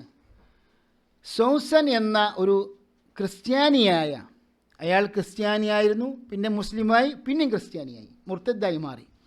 അയാളിൽ നിന്ന് ഇൽമ് പഠിച്ചതാണ് ആര്? ഈ മഅബദുൽ ജുഹനി. അതേപോലെ തന്നെ അൽ ജഹ്മു ബിൻ സഫ്വാൻ. എങ്ങനെയാണ് ഇങ്ങനെയുള്ള പിഴച്ച കക്ഷികളുടെ നേതാക്കന്മാരവരൊക്കെ? അൽ ജഹ്മികൾ എന്ന വിഭാഗത്തിൻ്റെ നേതാവായിരുന്നു അൽ ജഹ്മു ബിൻ സഫ്വാൻ എന്ന ആളായിരുന്നു. അയാൾ ഇൽമു പഠിച്ചത് ആരിൽ നിന്നാണ്? ബയാൻ ബിൻ സമആൻ എന്ന പിഴച്ച മനുഷ്യനിൽ നിന്നാണ്. ബയാൻ ബിൻ സമആൻ ഇൽമു പഠിച്ചത് നബി സല്ലല്ലാഹു അലൈഹി വസല്ലമിന് സിഹ്ർ ചെയ്ത, ആസൂത്രണം ചെയ്ത ലബീദ് ബിൻ അസമിൻ്റെ സഹോദരിയുടെ പുത്രനായ താലൂത്തിൽ നിന്ന്. ഇത് ശൈഖുൽ ഇസ്ലാം ഇബ്നു തൈമിയ്യ റഹ്മത്തുള്ളാഹി അലൈഹി പല സന്ദർഭങ്ങളിലും വിശദീകരിക്കുന്നുണ്ട്. അൽ ഫത്വ അൽ ഹമവിയ്യ പരിശോധിച്ച് കഴിഞ്ഞാൽ കാണാൻ സാധിക്കും. അപ്പോൾ ഇവർക്കും ഇവരുടെ ഇസ്നാദുണ്ട്, പരമ്പരയുണ്ട്. അപ്പോൾ ജൂത നസാറാക്കളിലേക്കാണ് പല പിഴച്ച കക്ഷികളുടെയും വേര് എത്തുന്നത്, അവരുടെ പരമ്പര ഇസ്നാദ് പോകുന്നത്.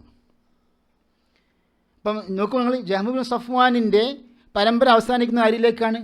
ജൂതന്മാരിലേക്ക്. അതേപോലെ ഖദരിയാക്കളുടെ വാദം അവസാനിക്കുന്നത് ആരിലേക്കാണ്? ക്രിസ്ത്യാനിയായ അഥവാ മുസ്ലിമായി ഇടക്കാലത്ത് പിന്നീട് വീണ്ടും അയാൾ ക്രിസ്ത്യാനിയായ സോസൻ എന്ന അൽ നസ്രാനിയിൽ നിന്നാണ്, അൽ അസ്വാരി എന്ന പേരിൽ അറിയപ്പെടുന്ന പിഴച്ച ആ മനുഷ്യനിൽ നിന്നാണ്. അതേപോലെ തന്നെ ശൈഖുൽ ഇസ്ലാം ഇബ്നു തൈമിയ്യ പറയുന്നുണ്ട്, ഈ ഖദരിയാക്കൾ തന്നെ ഖദറുമായി ബന്ധപ്പെട്ടുകൊണ്ട് പിഴച്ച കക്ഷികളുടെ വേരുകൾ അമുസ്ലിമീങ്ങളായ ഇങ്ങനെയുള്ള മജൂസികൾ, അതേപോലെ തന്നെ ബൗദ്ധ വിശ്വാസികളൊക്കെ അതിൽ പെടുന്നുണ്ടെന്ന് വിശദീകരിക്കുന്നുണ്ട്. ഇൻഷാ അല്ലാഹ് അതിലേക്ക് നാം എത്തുന്നുണ്ട്. അപ്പോൾ ഇവിടെ സഹോദരന്മാരെ, ഈ ഖദരിയെ സംബന്ധിച്ചിടത്തോളം നാം പഠിക്കുമ്പോൾ ഖദരിയാക്കളിൽ 2 വിഭാഗമുണ്ടെന്ന് നാം സൂചിപ്പിച്ചു. ഒന്നാരാണ്? ഉലാത്തുൽ ഖദരിയ, അതായത് ഖദരിയാക്കളിൽ അതിരി കവിഞ്ഞവർ. അതാരാകുന്നു? എന്തുകൊണ്ടാണ് അതിരി കവിഞ്ഞ് പറയാനുള്ള കാരണം നാം സൂചിപ്പിച്ചല്ലോ. അള്ളാഹുവിൻ്റെ ഇൽമും അള്ളാഹുവിൻ്റെ കിതാബത്തുമൊക്കെ നിഷേധിച്ചു. അപ്പോൾ എന്താ അള്ളാഹുവിൻ്റെ ഇൽമു നിഷേധിക്കുക എന്ന് പറഞ്ഞാൽ?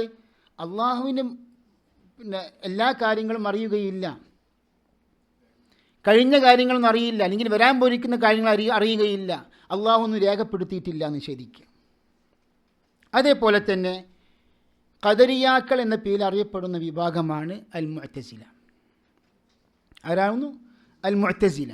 അവർ അള്ളാഹുവിൻ്റെ ഇൽമ് നിഷേധിക്കുന്നില്ല, അള്ളാഹുവിൻ്റെ കിതാബത്ത് നിഷേധിക്കുന്നില്ല, പക്ഷെ അള്ളാഹുവിൻ്റെ മശീഅത്തും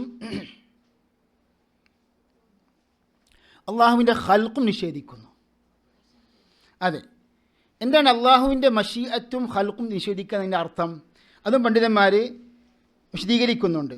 അതായത് അള്ളാഹു അല്ലത്രേ മനുഷ്യരുടെ പ്രവർത്തനങ്ങൾ സൃഷ്ടിക്കുന്നത്, മനുഷ്യരുടെ പ്രവർത്തനങ്ങൾ സൃഷ്ടിക്കുന്നത് അള്ളാഹു അല്ല, മറിച്ചാരാണ്? മനുഷ്യർ തന്നെയാണ്. അപ്പോൾ നമ്മുടെ കർമ്മങ്ങളൊക്കെ സൃഷ്ടിക്കുന്നത് നാം തന്നെയാണ്. അതും ആ ഒരു പിഴച്ച ഭാഗത്തിലേക്ക് വരാനുള്ള കാരണം എന്താണ്?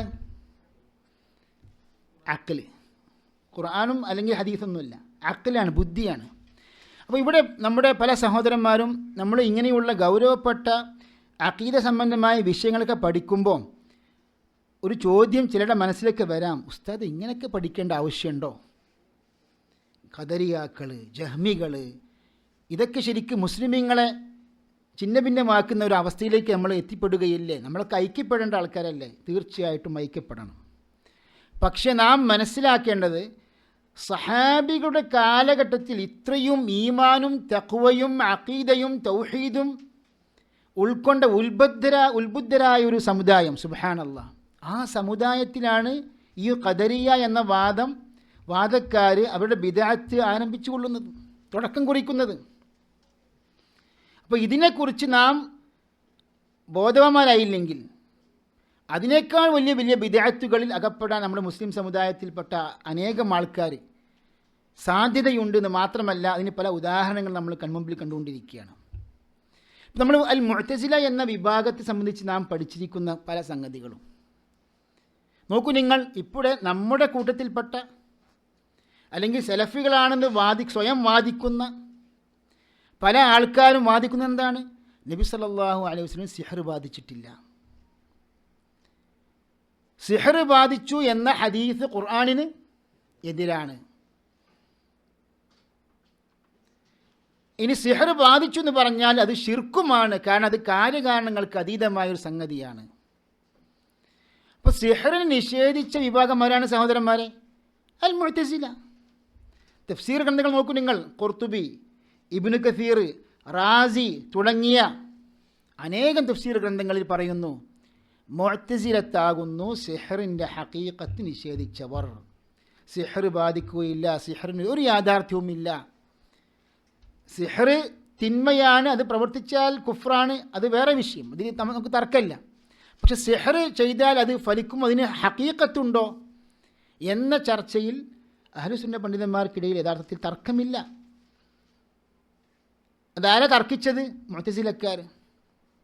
അങ്ങനെ തുടങ്ങിയ മുഅ്തസിലക്കാർ നൂറ്റാണ്ടുകൾക്ക് മുമ്പ് കൊണ്ടു നടന്ന പല വ്യതിയാനങ്ങളിലും അതേപോലെ പിഴച്ച ആശയങ്ങളിലും നമ്മുടെ പല സഹോദരന്മാരും അകപ്പെട്ടിരിക്കുകയാണ്. സുബ്ഹാനല്ലാഹ്. എന്താ കാരണം? കാലക്രമേണ പലരും അഖീദ പഠിക്കാതെ പോയി. പലരും അഖീദൻ്റെ ഇങ്ങനെയുള്ള ദർസുകളിലും ക്ലാസ്സുകളിലും അതേപോലെ നമ്മുടെ സലഫി പണ്ഡിതന്മാർ പഠിപ്പിച്ച രീതികളൊക്കെ വിട്ടുപോകുമ്പോൾ, ബുദ്ധിക്ക് അമിതമായ പ്രാധാന്യം കൊടുക്കുമ്പോൾ തീർച്ചയായിട്ടും ഇങ്ങനെയുള്ള പിഴച്ച കക്ഷികളിൽ അല്ലെങ്കിൽ അവർ സ്വീകരിച്ച പല വ്യതിയാനങ്ങളിൽ അകപ്പെടാൻ സാധ്യതയുണ്ട്. നോക്കൂ നിങ്ങൾ, ഇപ്പോൾ ഈ മുഅ്തസിലക്കാർ വഴിപിടക്കാനുള്ള കാരണം എന്താണ്? ഇൽമുൽ കലാമാണ്, തർക്കശാസ്ത്രം. തർക്കശാസ്ത്രത്തിൻ്റെ മർമ്മം എന്താണ്? ബുദ്ധിയാണ്, ലോജിക്കാണ്. അതുകൊണ്ട് തന്നെയാണ് അവർ പഠിപ്പിക്കുന്നുണ്ട്, ബുദ്ധിയും പ്രമാണവും പരസ്പരം വിയോജിച്ചാൽ, വൈരുദ്ധ്യമാണെന്ന് തോന്നപ്പെട്ടാൽ എന്തിന് മുൻഗണന കൊടുക്കണം? ബുദ്ധിക്ക് മുൻഗണന കൊടുക്കണം എന്ന് പഠിപ്പിച്ചതാരാണ്? അൽ മുഅ്തസില. അതേപോലെ അതിന് ശേഷം വന്ന പിൽക്കാലങ്ങളിൽ വന്ന മുതക്കല്ലിമീങ്ങളായ അശ്അരികളും പഠിപ്പിക്കുന്നുണ്ട്. മനസ്സിലായല്ലോ? അവർ പറഞ്ഞ ന്യായം എന്താ അറിയോ? അതായത് ബുദ്ധിയും പ്രമാണം പരസ്പരം വൈരുദ്ധ്യമാണ് നമുക്ക് ബോധ്യമായി കഴിഞ്ഞാൽ നാം ബുദ്ധിക്ക് പ്രാധാന്യം കൊടുക്കണമെന്ന് പറയാനുള്ള അതിൻ്റെ ന്യായം എന്താണ്? അതിൻ്റെ ന്യായം ശർഅ് പ്രമാണം സത്യമാണെന്ന് നമുക്ക് മനസ്സിലായത് എങ്ങനെയാണ്? ബുദ്ധി കൊണ്ടാണ്. അപ്പോൾ സുബ്ഹാനല്ലാഹ്, നാം മനസ്സിലാക്കണം. അതായത് അവ്വലു മൻ ഖാസ, തഫ്സീർ പണ്ഡിതന്മാർ പറയുന്നു, അവ്വലു മൻ ഖാസ, സലഫുകൾ പറയുന്നതാണ്, തഫ്സീർ പണ്ഡിതന്മാർ മാത്രമല്ല, അവ്വലു മൻ ഖാസ ഇബ്ലീസ്. ആദ്യം ബുദ്ധി ഉപയോഗിച്ചുകൊണ്ട് പ്രമാണത്തെ തള്ളിയതാരാണ്? ഇബ്ലീസാണ്. അന ഖൈറും മിൻഹു ഖലഖ്തനി മിൻ നാരിൻ വഖലഖ്തഹു മിൻ തീൻ. സുജൂദ് ചെയ്യാൻ കൽപ്പിച്ചപ്പോൾ ഞാനാണ് ഖൈർ, ഉത്കൃഷ്ടനായ ശ്രേഷ്ഠതയുള്ളത് എനിക്കാണ്. കാരണം എന്നെ അഗ്നിയിൽ നിന്നും അവനെ ആദമിനെ കളിമണ്ണിൽ നിന്ന് സൃഷ്ടിച്ചല്ലോ. അപ്പം മണ്ണിനേക്കാൾ ഉന്നതമായ പദാർത്ഥം ഏതാകുന്നു? പിന്നെ അഗ്നിയാകുന്നു. അപ്പോൾ അതുകൊണ്ട് തന്നെയാണ് ഞാനാണ് ഖൈർ.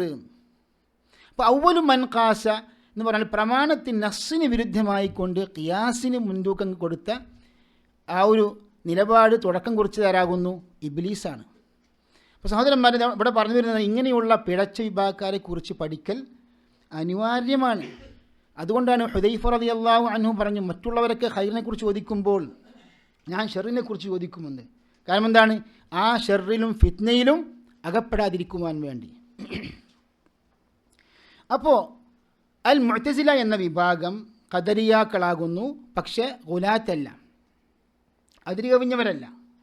അതുകൊണ്ട് തന്നെയാണ് അഹ്ലുസുന്ന പണ്ഡിതന്മാരുടെ പ്രബലമായ വീക്ഷണപ്രകാരം മുഅ്തസിലക്കാർ എന്തല്ല? സത്യനിഷേധികളല്ല. മനസ്സിലായല്ലോ? അതായത് ഗുലാത്തുൽ ഖദരിയ, അള്ളാഹുവിൻ്റെ ഇൽമ് നിഷേധിച്ച് കളഞ്ഞ ഗുലാത്തുൽ ഖദരിയ ആരാകുന്നു? വിശ്വാസികളല്ല, മുസ്ലിമീങ്ങളല്ല. അവരെ പണ്ഡിതന്മാർ തക്ഫീർ ചെയ്തിട്ടുണ്ട്. പക്ഷേ മുഅ്തസിലക്കാരെ സംബന്ധിച്ചിടത്തോളം, മുഅ്തസിലക്കാരെ പൊതുവായി പറയുകയാണെങ്കിൽ അൽ മുഅ്തസില എന്ന വിഭാഗം വഴിപിഴച്ചവരാകുന്നു. പക്ഷെ അവരെ മൊത്തത്തിൽ എന്തല്ല? തക്ഫീർ നടത്തിയിട്ടില്ല. അവർ സത്യനിഷേധികളാണ്, ഇസ്ലാമിൽ പുറത്തായവരാണെന്ന് പറഞ്ഞിട്ടില്ല. അതിനുള്ള കാരണം എന്താണ്? പണ്ഡിതന്മാർ സൂചിപ്പിക്കുന്നുണ്ട്. അതായത് ഏതിൻ്റെ പേരിലാണ് അവർ അള്ളാഹുവിൻ്റെ വിധിയുമായി ബന്ധപ്പെട്ടുകൊണ്ട് തന്നെ അള്ളാഹു ഉദ്ദേശിച്ചിട്ടില്ല, അള്ളാഹു സൃഷ്ടിച്ചിട്ടില്ല എന്ന് പറയാനുള്ള കാരണം എന്താണ്? അതിൻ്റെ പിന്നിലും എന്താണ്? ബുദ്ധിയാണ്. അതായത് നമ്മുടെ പ്രവർത്തനം അള്ളാഹു സൃഷ്ടിച്ചിട്ടുണ്ട് എന്ന് പറഞ്ഞാലുള്ള പ്രശ്നം എന്താണ്? മുഅ്തസിലക്കാർ പറയാണ്, അങ്ങനെ പറഞ്ഞു കഴിഞ്ഞാലുള്ള പ്രശ്നം, നമ്മൾ തിന്മ പ്രവർത്തിച്ചു എന്ന് പറയുമ്പോൾ അള്ളാഹു പ്രവർത്തിച്ചതാണ്, സൃഷ്ടിച്ചതാണെന്ന് പറയുമ്പോൾ അള്ളാഹു തന്നെ സൃഷ്ടിച്ചു, എന്നിട്ട് ആ മനുഷ്യനെ അള്ളാഹു തന്നെ ശിക്ഷിച്ചു. അള്ളാഹു ഒരിക്കലും വാലിമല്ല, ദുൽമ ഒരിക്കലും അള്ളാഹുലേക്ക് ചേർക്കപ്പെടാൻ പാടില്ല. അതിനു വേണ്ടി അവരെന്ത് നിഷേധിച്ചു? അള്ളാഹുവാണ് സൃഷ്ടിച്ചത് എന്ന്, അതേപോലെ അള്ളാഹുവാണ് ഉദ്ദേശിച്ചത് എന്ന് നിഷേധിച്ചു കളഞ്ഞു. അഹ്ലുസുന്ന പണ്ഡിതന്മാർ പറയുന്നു, വമാ തശാഊന ഇല്ലാ അൻ യശാ അല്ലാഹു റബ്ബുൽ ആലമീൻ. അള്ളാഹു സുബ്ഹാനഹു വതആലക്ക് മശീഅത്തുണ്ട് എന്ന് എത്രയോ ആയത്തുകളിലും ഹദീസുകളിലും വന്നിട്ടുണ്ട്. മാത്രമല്ല അള്ളാഹു സുബ്ഹാനഹു വ തആലയാണ് അള്ളാഹു ഖാലിഖു കുല്ലി ഷൈഇൻ എന്നാണ്. എല്ലാം സൃഷ്ടിച്ചത് ആരാകുന്നു? അള്ളാഹു ആണെന്നും വിശുദ്ധ ഖുർആനിലുണ്ട്. അപ്പോൾ അതുകൊണ്ട് ഇതാണ് പ്രമാണം. നിങ്ങളുടെ ന്യായം, നിങ്ങളുടെ ബുദ്ധി ഒരിക്കലും നമുക്ക് അംഗീകരിക്കാൻ പറ്റില്ല. പിന്നെ അള്ളാഹുവിലേക്കൊരിക്കലും ദുൽമ് ചേർക്കപ്പെടുന്നുമില്ല. കാരണം അള്ളാഹു സുബ്ഹാനഹു വ തആല ഒരു മനുഷ്യനെയും നിർബന്ധിച്ചിട്ടില്ല. മനുഷ്യന് തിന്മ ചെയ്യാൻ നന്മ ചെയ്യാനും അള്ളാഹു സ്വാതന്ത്ര്യം കൊടുത്തിട്ടുണ്ട്. ആ സ്വാതന്ത്ര്യത്തിൻ്റെ അടിസ്ഥാനത്തിൽ അത് പ്രവർത്തിക്കാനുള്ള ഒരു പ്രവർത്തിക്കാൻ സൃഷ്ടിക്കാനല്ല, പ്രവർത്തിക്കാനുള്ള കഴിവും അള്ളാഹു നൽകിയിട്ടുണ്ട്. പക്ഷേ അള്ളാഹുവാണ് സൃഷ്ടിച്ചത്. ഒരു മനുഷ്യൻ തൻ്റെ സ്വാതന്ത്ര്യം ഉപയോഗിച്ചുകൊണ്ട് താൻ പ്രവർത്തിക്കുന്ന പ്രവർത്തനവും ആ മനുഷ്യനെയും സൃഷ്ടിച്ചതാരാകുന്നു? അള്ളാഹുവാണ്. അല്ലാഹു ഖലഖക്കും വമാ തഅമലൂൻ. അള്ളാഹു പറഞ്ഞാണ്, നിങ്ങളെയും നിങ്ങൾ പ്രവർത്തിക്കുന്ന കാര്യങ്ങളൊക്കെ സൃഷ്ടിച്ചത് അള്ളാഹു തന്നെയാണ്. അപ്പോൾ ആ നിലക്ക് തീർച്ചയായിട്ടും വമാ റബ്ബുക ബിളല്ലാമിൻ ലിൽ അബീദ്. അപ്പോൾ ഖുർആനുമായി തട്ടിച്ച് നോക്കി ഖുർആനിനെതിരാണ് അല്ലെങ്കിൽ ബുദ്ധിക്കെതിരാണ് എന്ന് പറഞ്ഞുകൊണ്ട് സഹീഹായ പ്രമാണങ്ങളെ നിഷേധിക്കുന്ന സമ്പ്രദായം തുടക്കം കുറിച്ചത് മുഅ്തസില പോലെയുള്ള പിഴച്ച വിഭാഗക്കാരാണ്. അവർ സിഹർ നിഷേധിച്ചു, കണ്ണീർ നിഷേധിക്കുന്നു, അങ്ങനെയുള്ള ധാരാളം സംഗതികൾ. അഹ്ലുസുന്ന മാത്രമല്ല, അതിൽ ഗൗരവപ്പെട്ട അള്ളാഹുവിൻ്റെ അസ്മാ സിഫാത്ത്, അള്ളാഹുവിൻ്റെ ഗുണവിശേഷണങ്ങൾ, അള്ളാഹു സുബ്ഹാനഹു വ തആലയുടെ സമഅ്, ബസർ തുടങ്ങിയ എത്രയോ ഗുണവിശേഷണങ്ങൾ, സിഫാത്തുകളെ നിഷേധിക്കുന്ന രീതി ആര് തുടക്കം കുറിച്ചു? ജഹ്മിയാക്കൾ പരിപൂർണമായും നിഷേധിച്ചു. ഇവർ ബാഹ്യമായിട്ട് അള്ളാഹുവിൻ്റെ നാമങ്ങൾ, കേവല നാമങ്ങൾക്ക് അള്ളാഹ്ക്കുണ്ട്. അള്ളാഹു സുബ്ഹാനഹു വ തആല ഖദീറാണ്, അള്ളാഹു സമീആണ്, അലീമാണെന്നൊക്കെ പറയും. പക്ഷേ അള്ളാഹുവിൻ്റെ സമഅ്, ബസർ തുടങ്ങിയ അള്ളാഹുവിൻ്റെ സിഫാത്തുകൾ, ഗുണവിശേഷണങ്ങളെ നിഷേധിക്കുന്നു. മുഅ്തസില വിഭാഗം നിഷേധിക്കുന്നു. എന്താ അവരുടെ ന്യായം? അവർ പറയുന്നു അള്ളാഹു സുബ്ഹാനഹു വ തആല മുമ്പേ ഉള്ളവനാണ്, സൃഷ്ടികളൊക്കെ അതിന് ശേഷം ഉണ്ടായതാണല്ലോ. അപ്പോൾ അള്ളാഹുവിൻ്റെ ഗുണവിശേഷണങ്ങൾ ഉണ്ടെന്ന് പറയുമ്പോൾ അള്ളാഹുവിനെ പോലെ തന്നെ വേറെ ഇലാഹുകളെ അതുകൊണ്ട് നമ്മൾ സ്ഥാപിക്കുകയാണ് എന്ന് അത് ശരിക്കും യുക്തി കൊണ്ട് അവർ വാദിച്ച് അവർ യഥാർത്ഥത്തിൽ പിഴച്ച ആശയങ്ങളിലേക്ക് എത്തിപ്പെട്ടു. അതുകൊണ്ട് തന്നെയാണ് അൽ ഹസനുൽ ബസ്രി റഹ്മത്തുള്ളാഹി അലൈഹി അദ്ദേഹത്തിൻ്റെ ദർസിൽ പങ്കെടുത്ത ഒരു വിദ്യാർത്ഥിയായിരുന്നു വാസിൽ ഇബ്നു അതാ. ഈ വാസിൽ ഇബ്നു അതാ ഒരു അഖീദ വിഷയം വന്നപ്പോൾ, അതായത് ഒരു പാപി, വൻപാപം ചെയ്ത ഒരു പാപി, അയാൾ മുഅ്മിനാണോ അതല്ല ഫാസിഖാണോ എന്നൊരു ചർച്ച വന്നു. അഹ്ലുസുന്ന വിശ്വാസം എന്താണ്? അതായത് പാപം ചെയ്ത ഒരു വിശ്വാസി അയാൾ കാഫിറാകുന്നില്ല, അതേപോലെ പൂർണ്ണമായ ഈമാനും അയാൾക്കില്ല, അയാൾ ഫാസിഖാണ്. വാസിൽ ഇബ്നു അത്താ അത് അംഗീകരിച്ചില്ല. അതായത് അയാൾ കാഫിറുമല്ല, അയാൾ വിശ്വാസിയുമല്ല, ഫി മൻസില ബൈൻ മൻസിലത്തി എന്ന് പറഞ്ഞ് പരലോകത്ത് അയാൾ ഖാലിദുൻ മുഖല്ലദുമാണ്, നരകത്തിൽ ശാശ്വതമായി അയാൾ നരകശിക്ഷ അനുഭവിക്കുന്ന ആളാണ്. അപ്പം വിധി പ്രകാരം എന്താണ്? അയാൾ കാഫിറായ കോലമാണ്. അപ്പോൾ ആ നിലക്ക് ശരിക്ക് ഒരു നിലക്ക് ഖവാരിജുകളുമായി സാദൃശ്യപ്പെടുന്നുണ്ട് ആര്? അൽ മുഅ്തസില എന്ന വിഭാഗം. അപ്പോൾ സഹോദരന്മാരെ, അങ്ങനെ കഴിഞ്ഞു. അതായത് അങ്ങനെ അൽ ഹസനുൽ ബസ്രി റളിയല്ലാഹു അൻഹുവിൻ്റെ ആ സുന്നത്ത് പഠിപ്പിക്കുന്ന, അഖീദ പഠിപ്പിക്കുന്ന ആ സദസ്സിൽ നിന്ന് പിന്തിരിഞ്ഞു കളഞ്ഞു ആര്? വാസിൽ ഇബ്നു അത്താ. അങ്ങനെയാണ് അൽ മുഅ്തസില എന്ന് പേര് വരാനുള്ള കാരണം. എന്താ അർത്ഥം? അതായത് വിഘടകക്ഷികൾ, പിന്തിരിഞ്ഞു കളഞ്ഞവർ, അഹ്ലുസുന്ന വേദികളിൽ നിന്ന്, സദസ്സിൽ നിന്ന് പിരിഞ്ഞു പോയവർ എന്നാണ് ഇതിൻ്റെ ഈ വാക്കിൻ്റെ അർത്ഥം. അൽ മുഅ്തസില എന്ന വാക്കിൻ്റെ അർത്ഥം. ഇൻഷാ അല്ലാഹ് നമ്മൾ അത് 10 മിനിറ്റ് നിർത്തുന്നു. അതിന് ശേഷം നമുക്ക് ചോദ്യങ്ങളും അതേപോലെ അതിൻ്റെ ബാക്കി ഭാഗങ്ങളൊക്കെ പഠിക്കാനുണ്ട്. അല്ലാഹു സുബ്ഹാനഹു വ തആല നമുക്ക് നാഫിയായ ഇൽമു പഠിക്കുവാനും ജീവിതത്തിൽ പകർത്തുവാനും തൗഫീഖ് ചെയ്യുമാറാകട്ടെ. വസല്ലല്ലാഹു വസല്ലം അലാ നബിയിന റസൂലിന മുഹമ്മദ് വഅലാ ആലിഹി വസഹ്ബിഹി അജ്മഈൻ. അസ്സലാമു അലൈക്കും.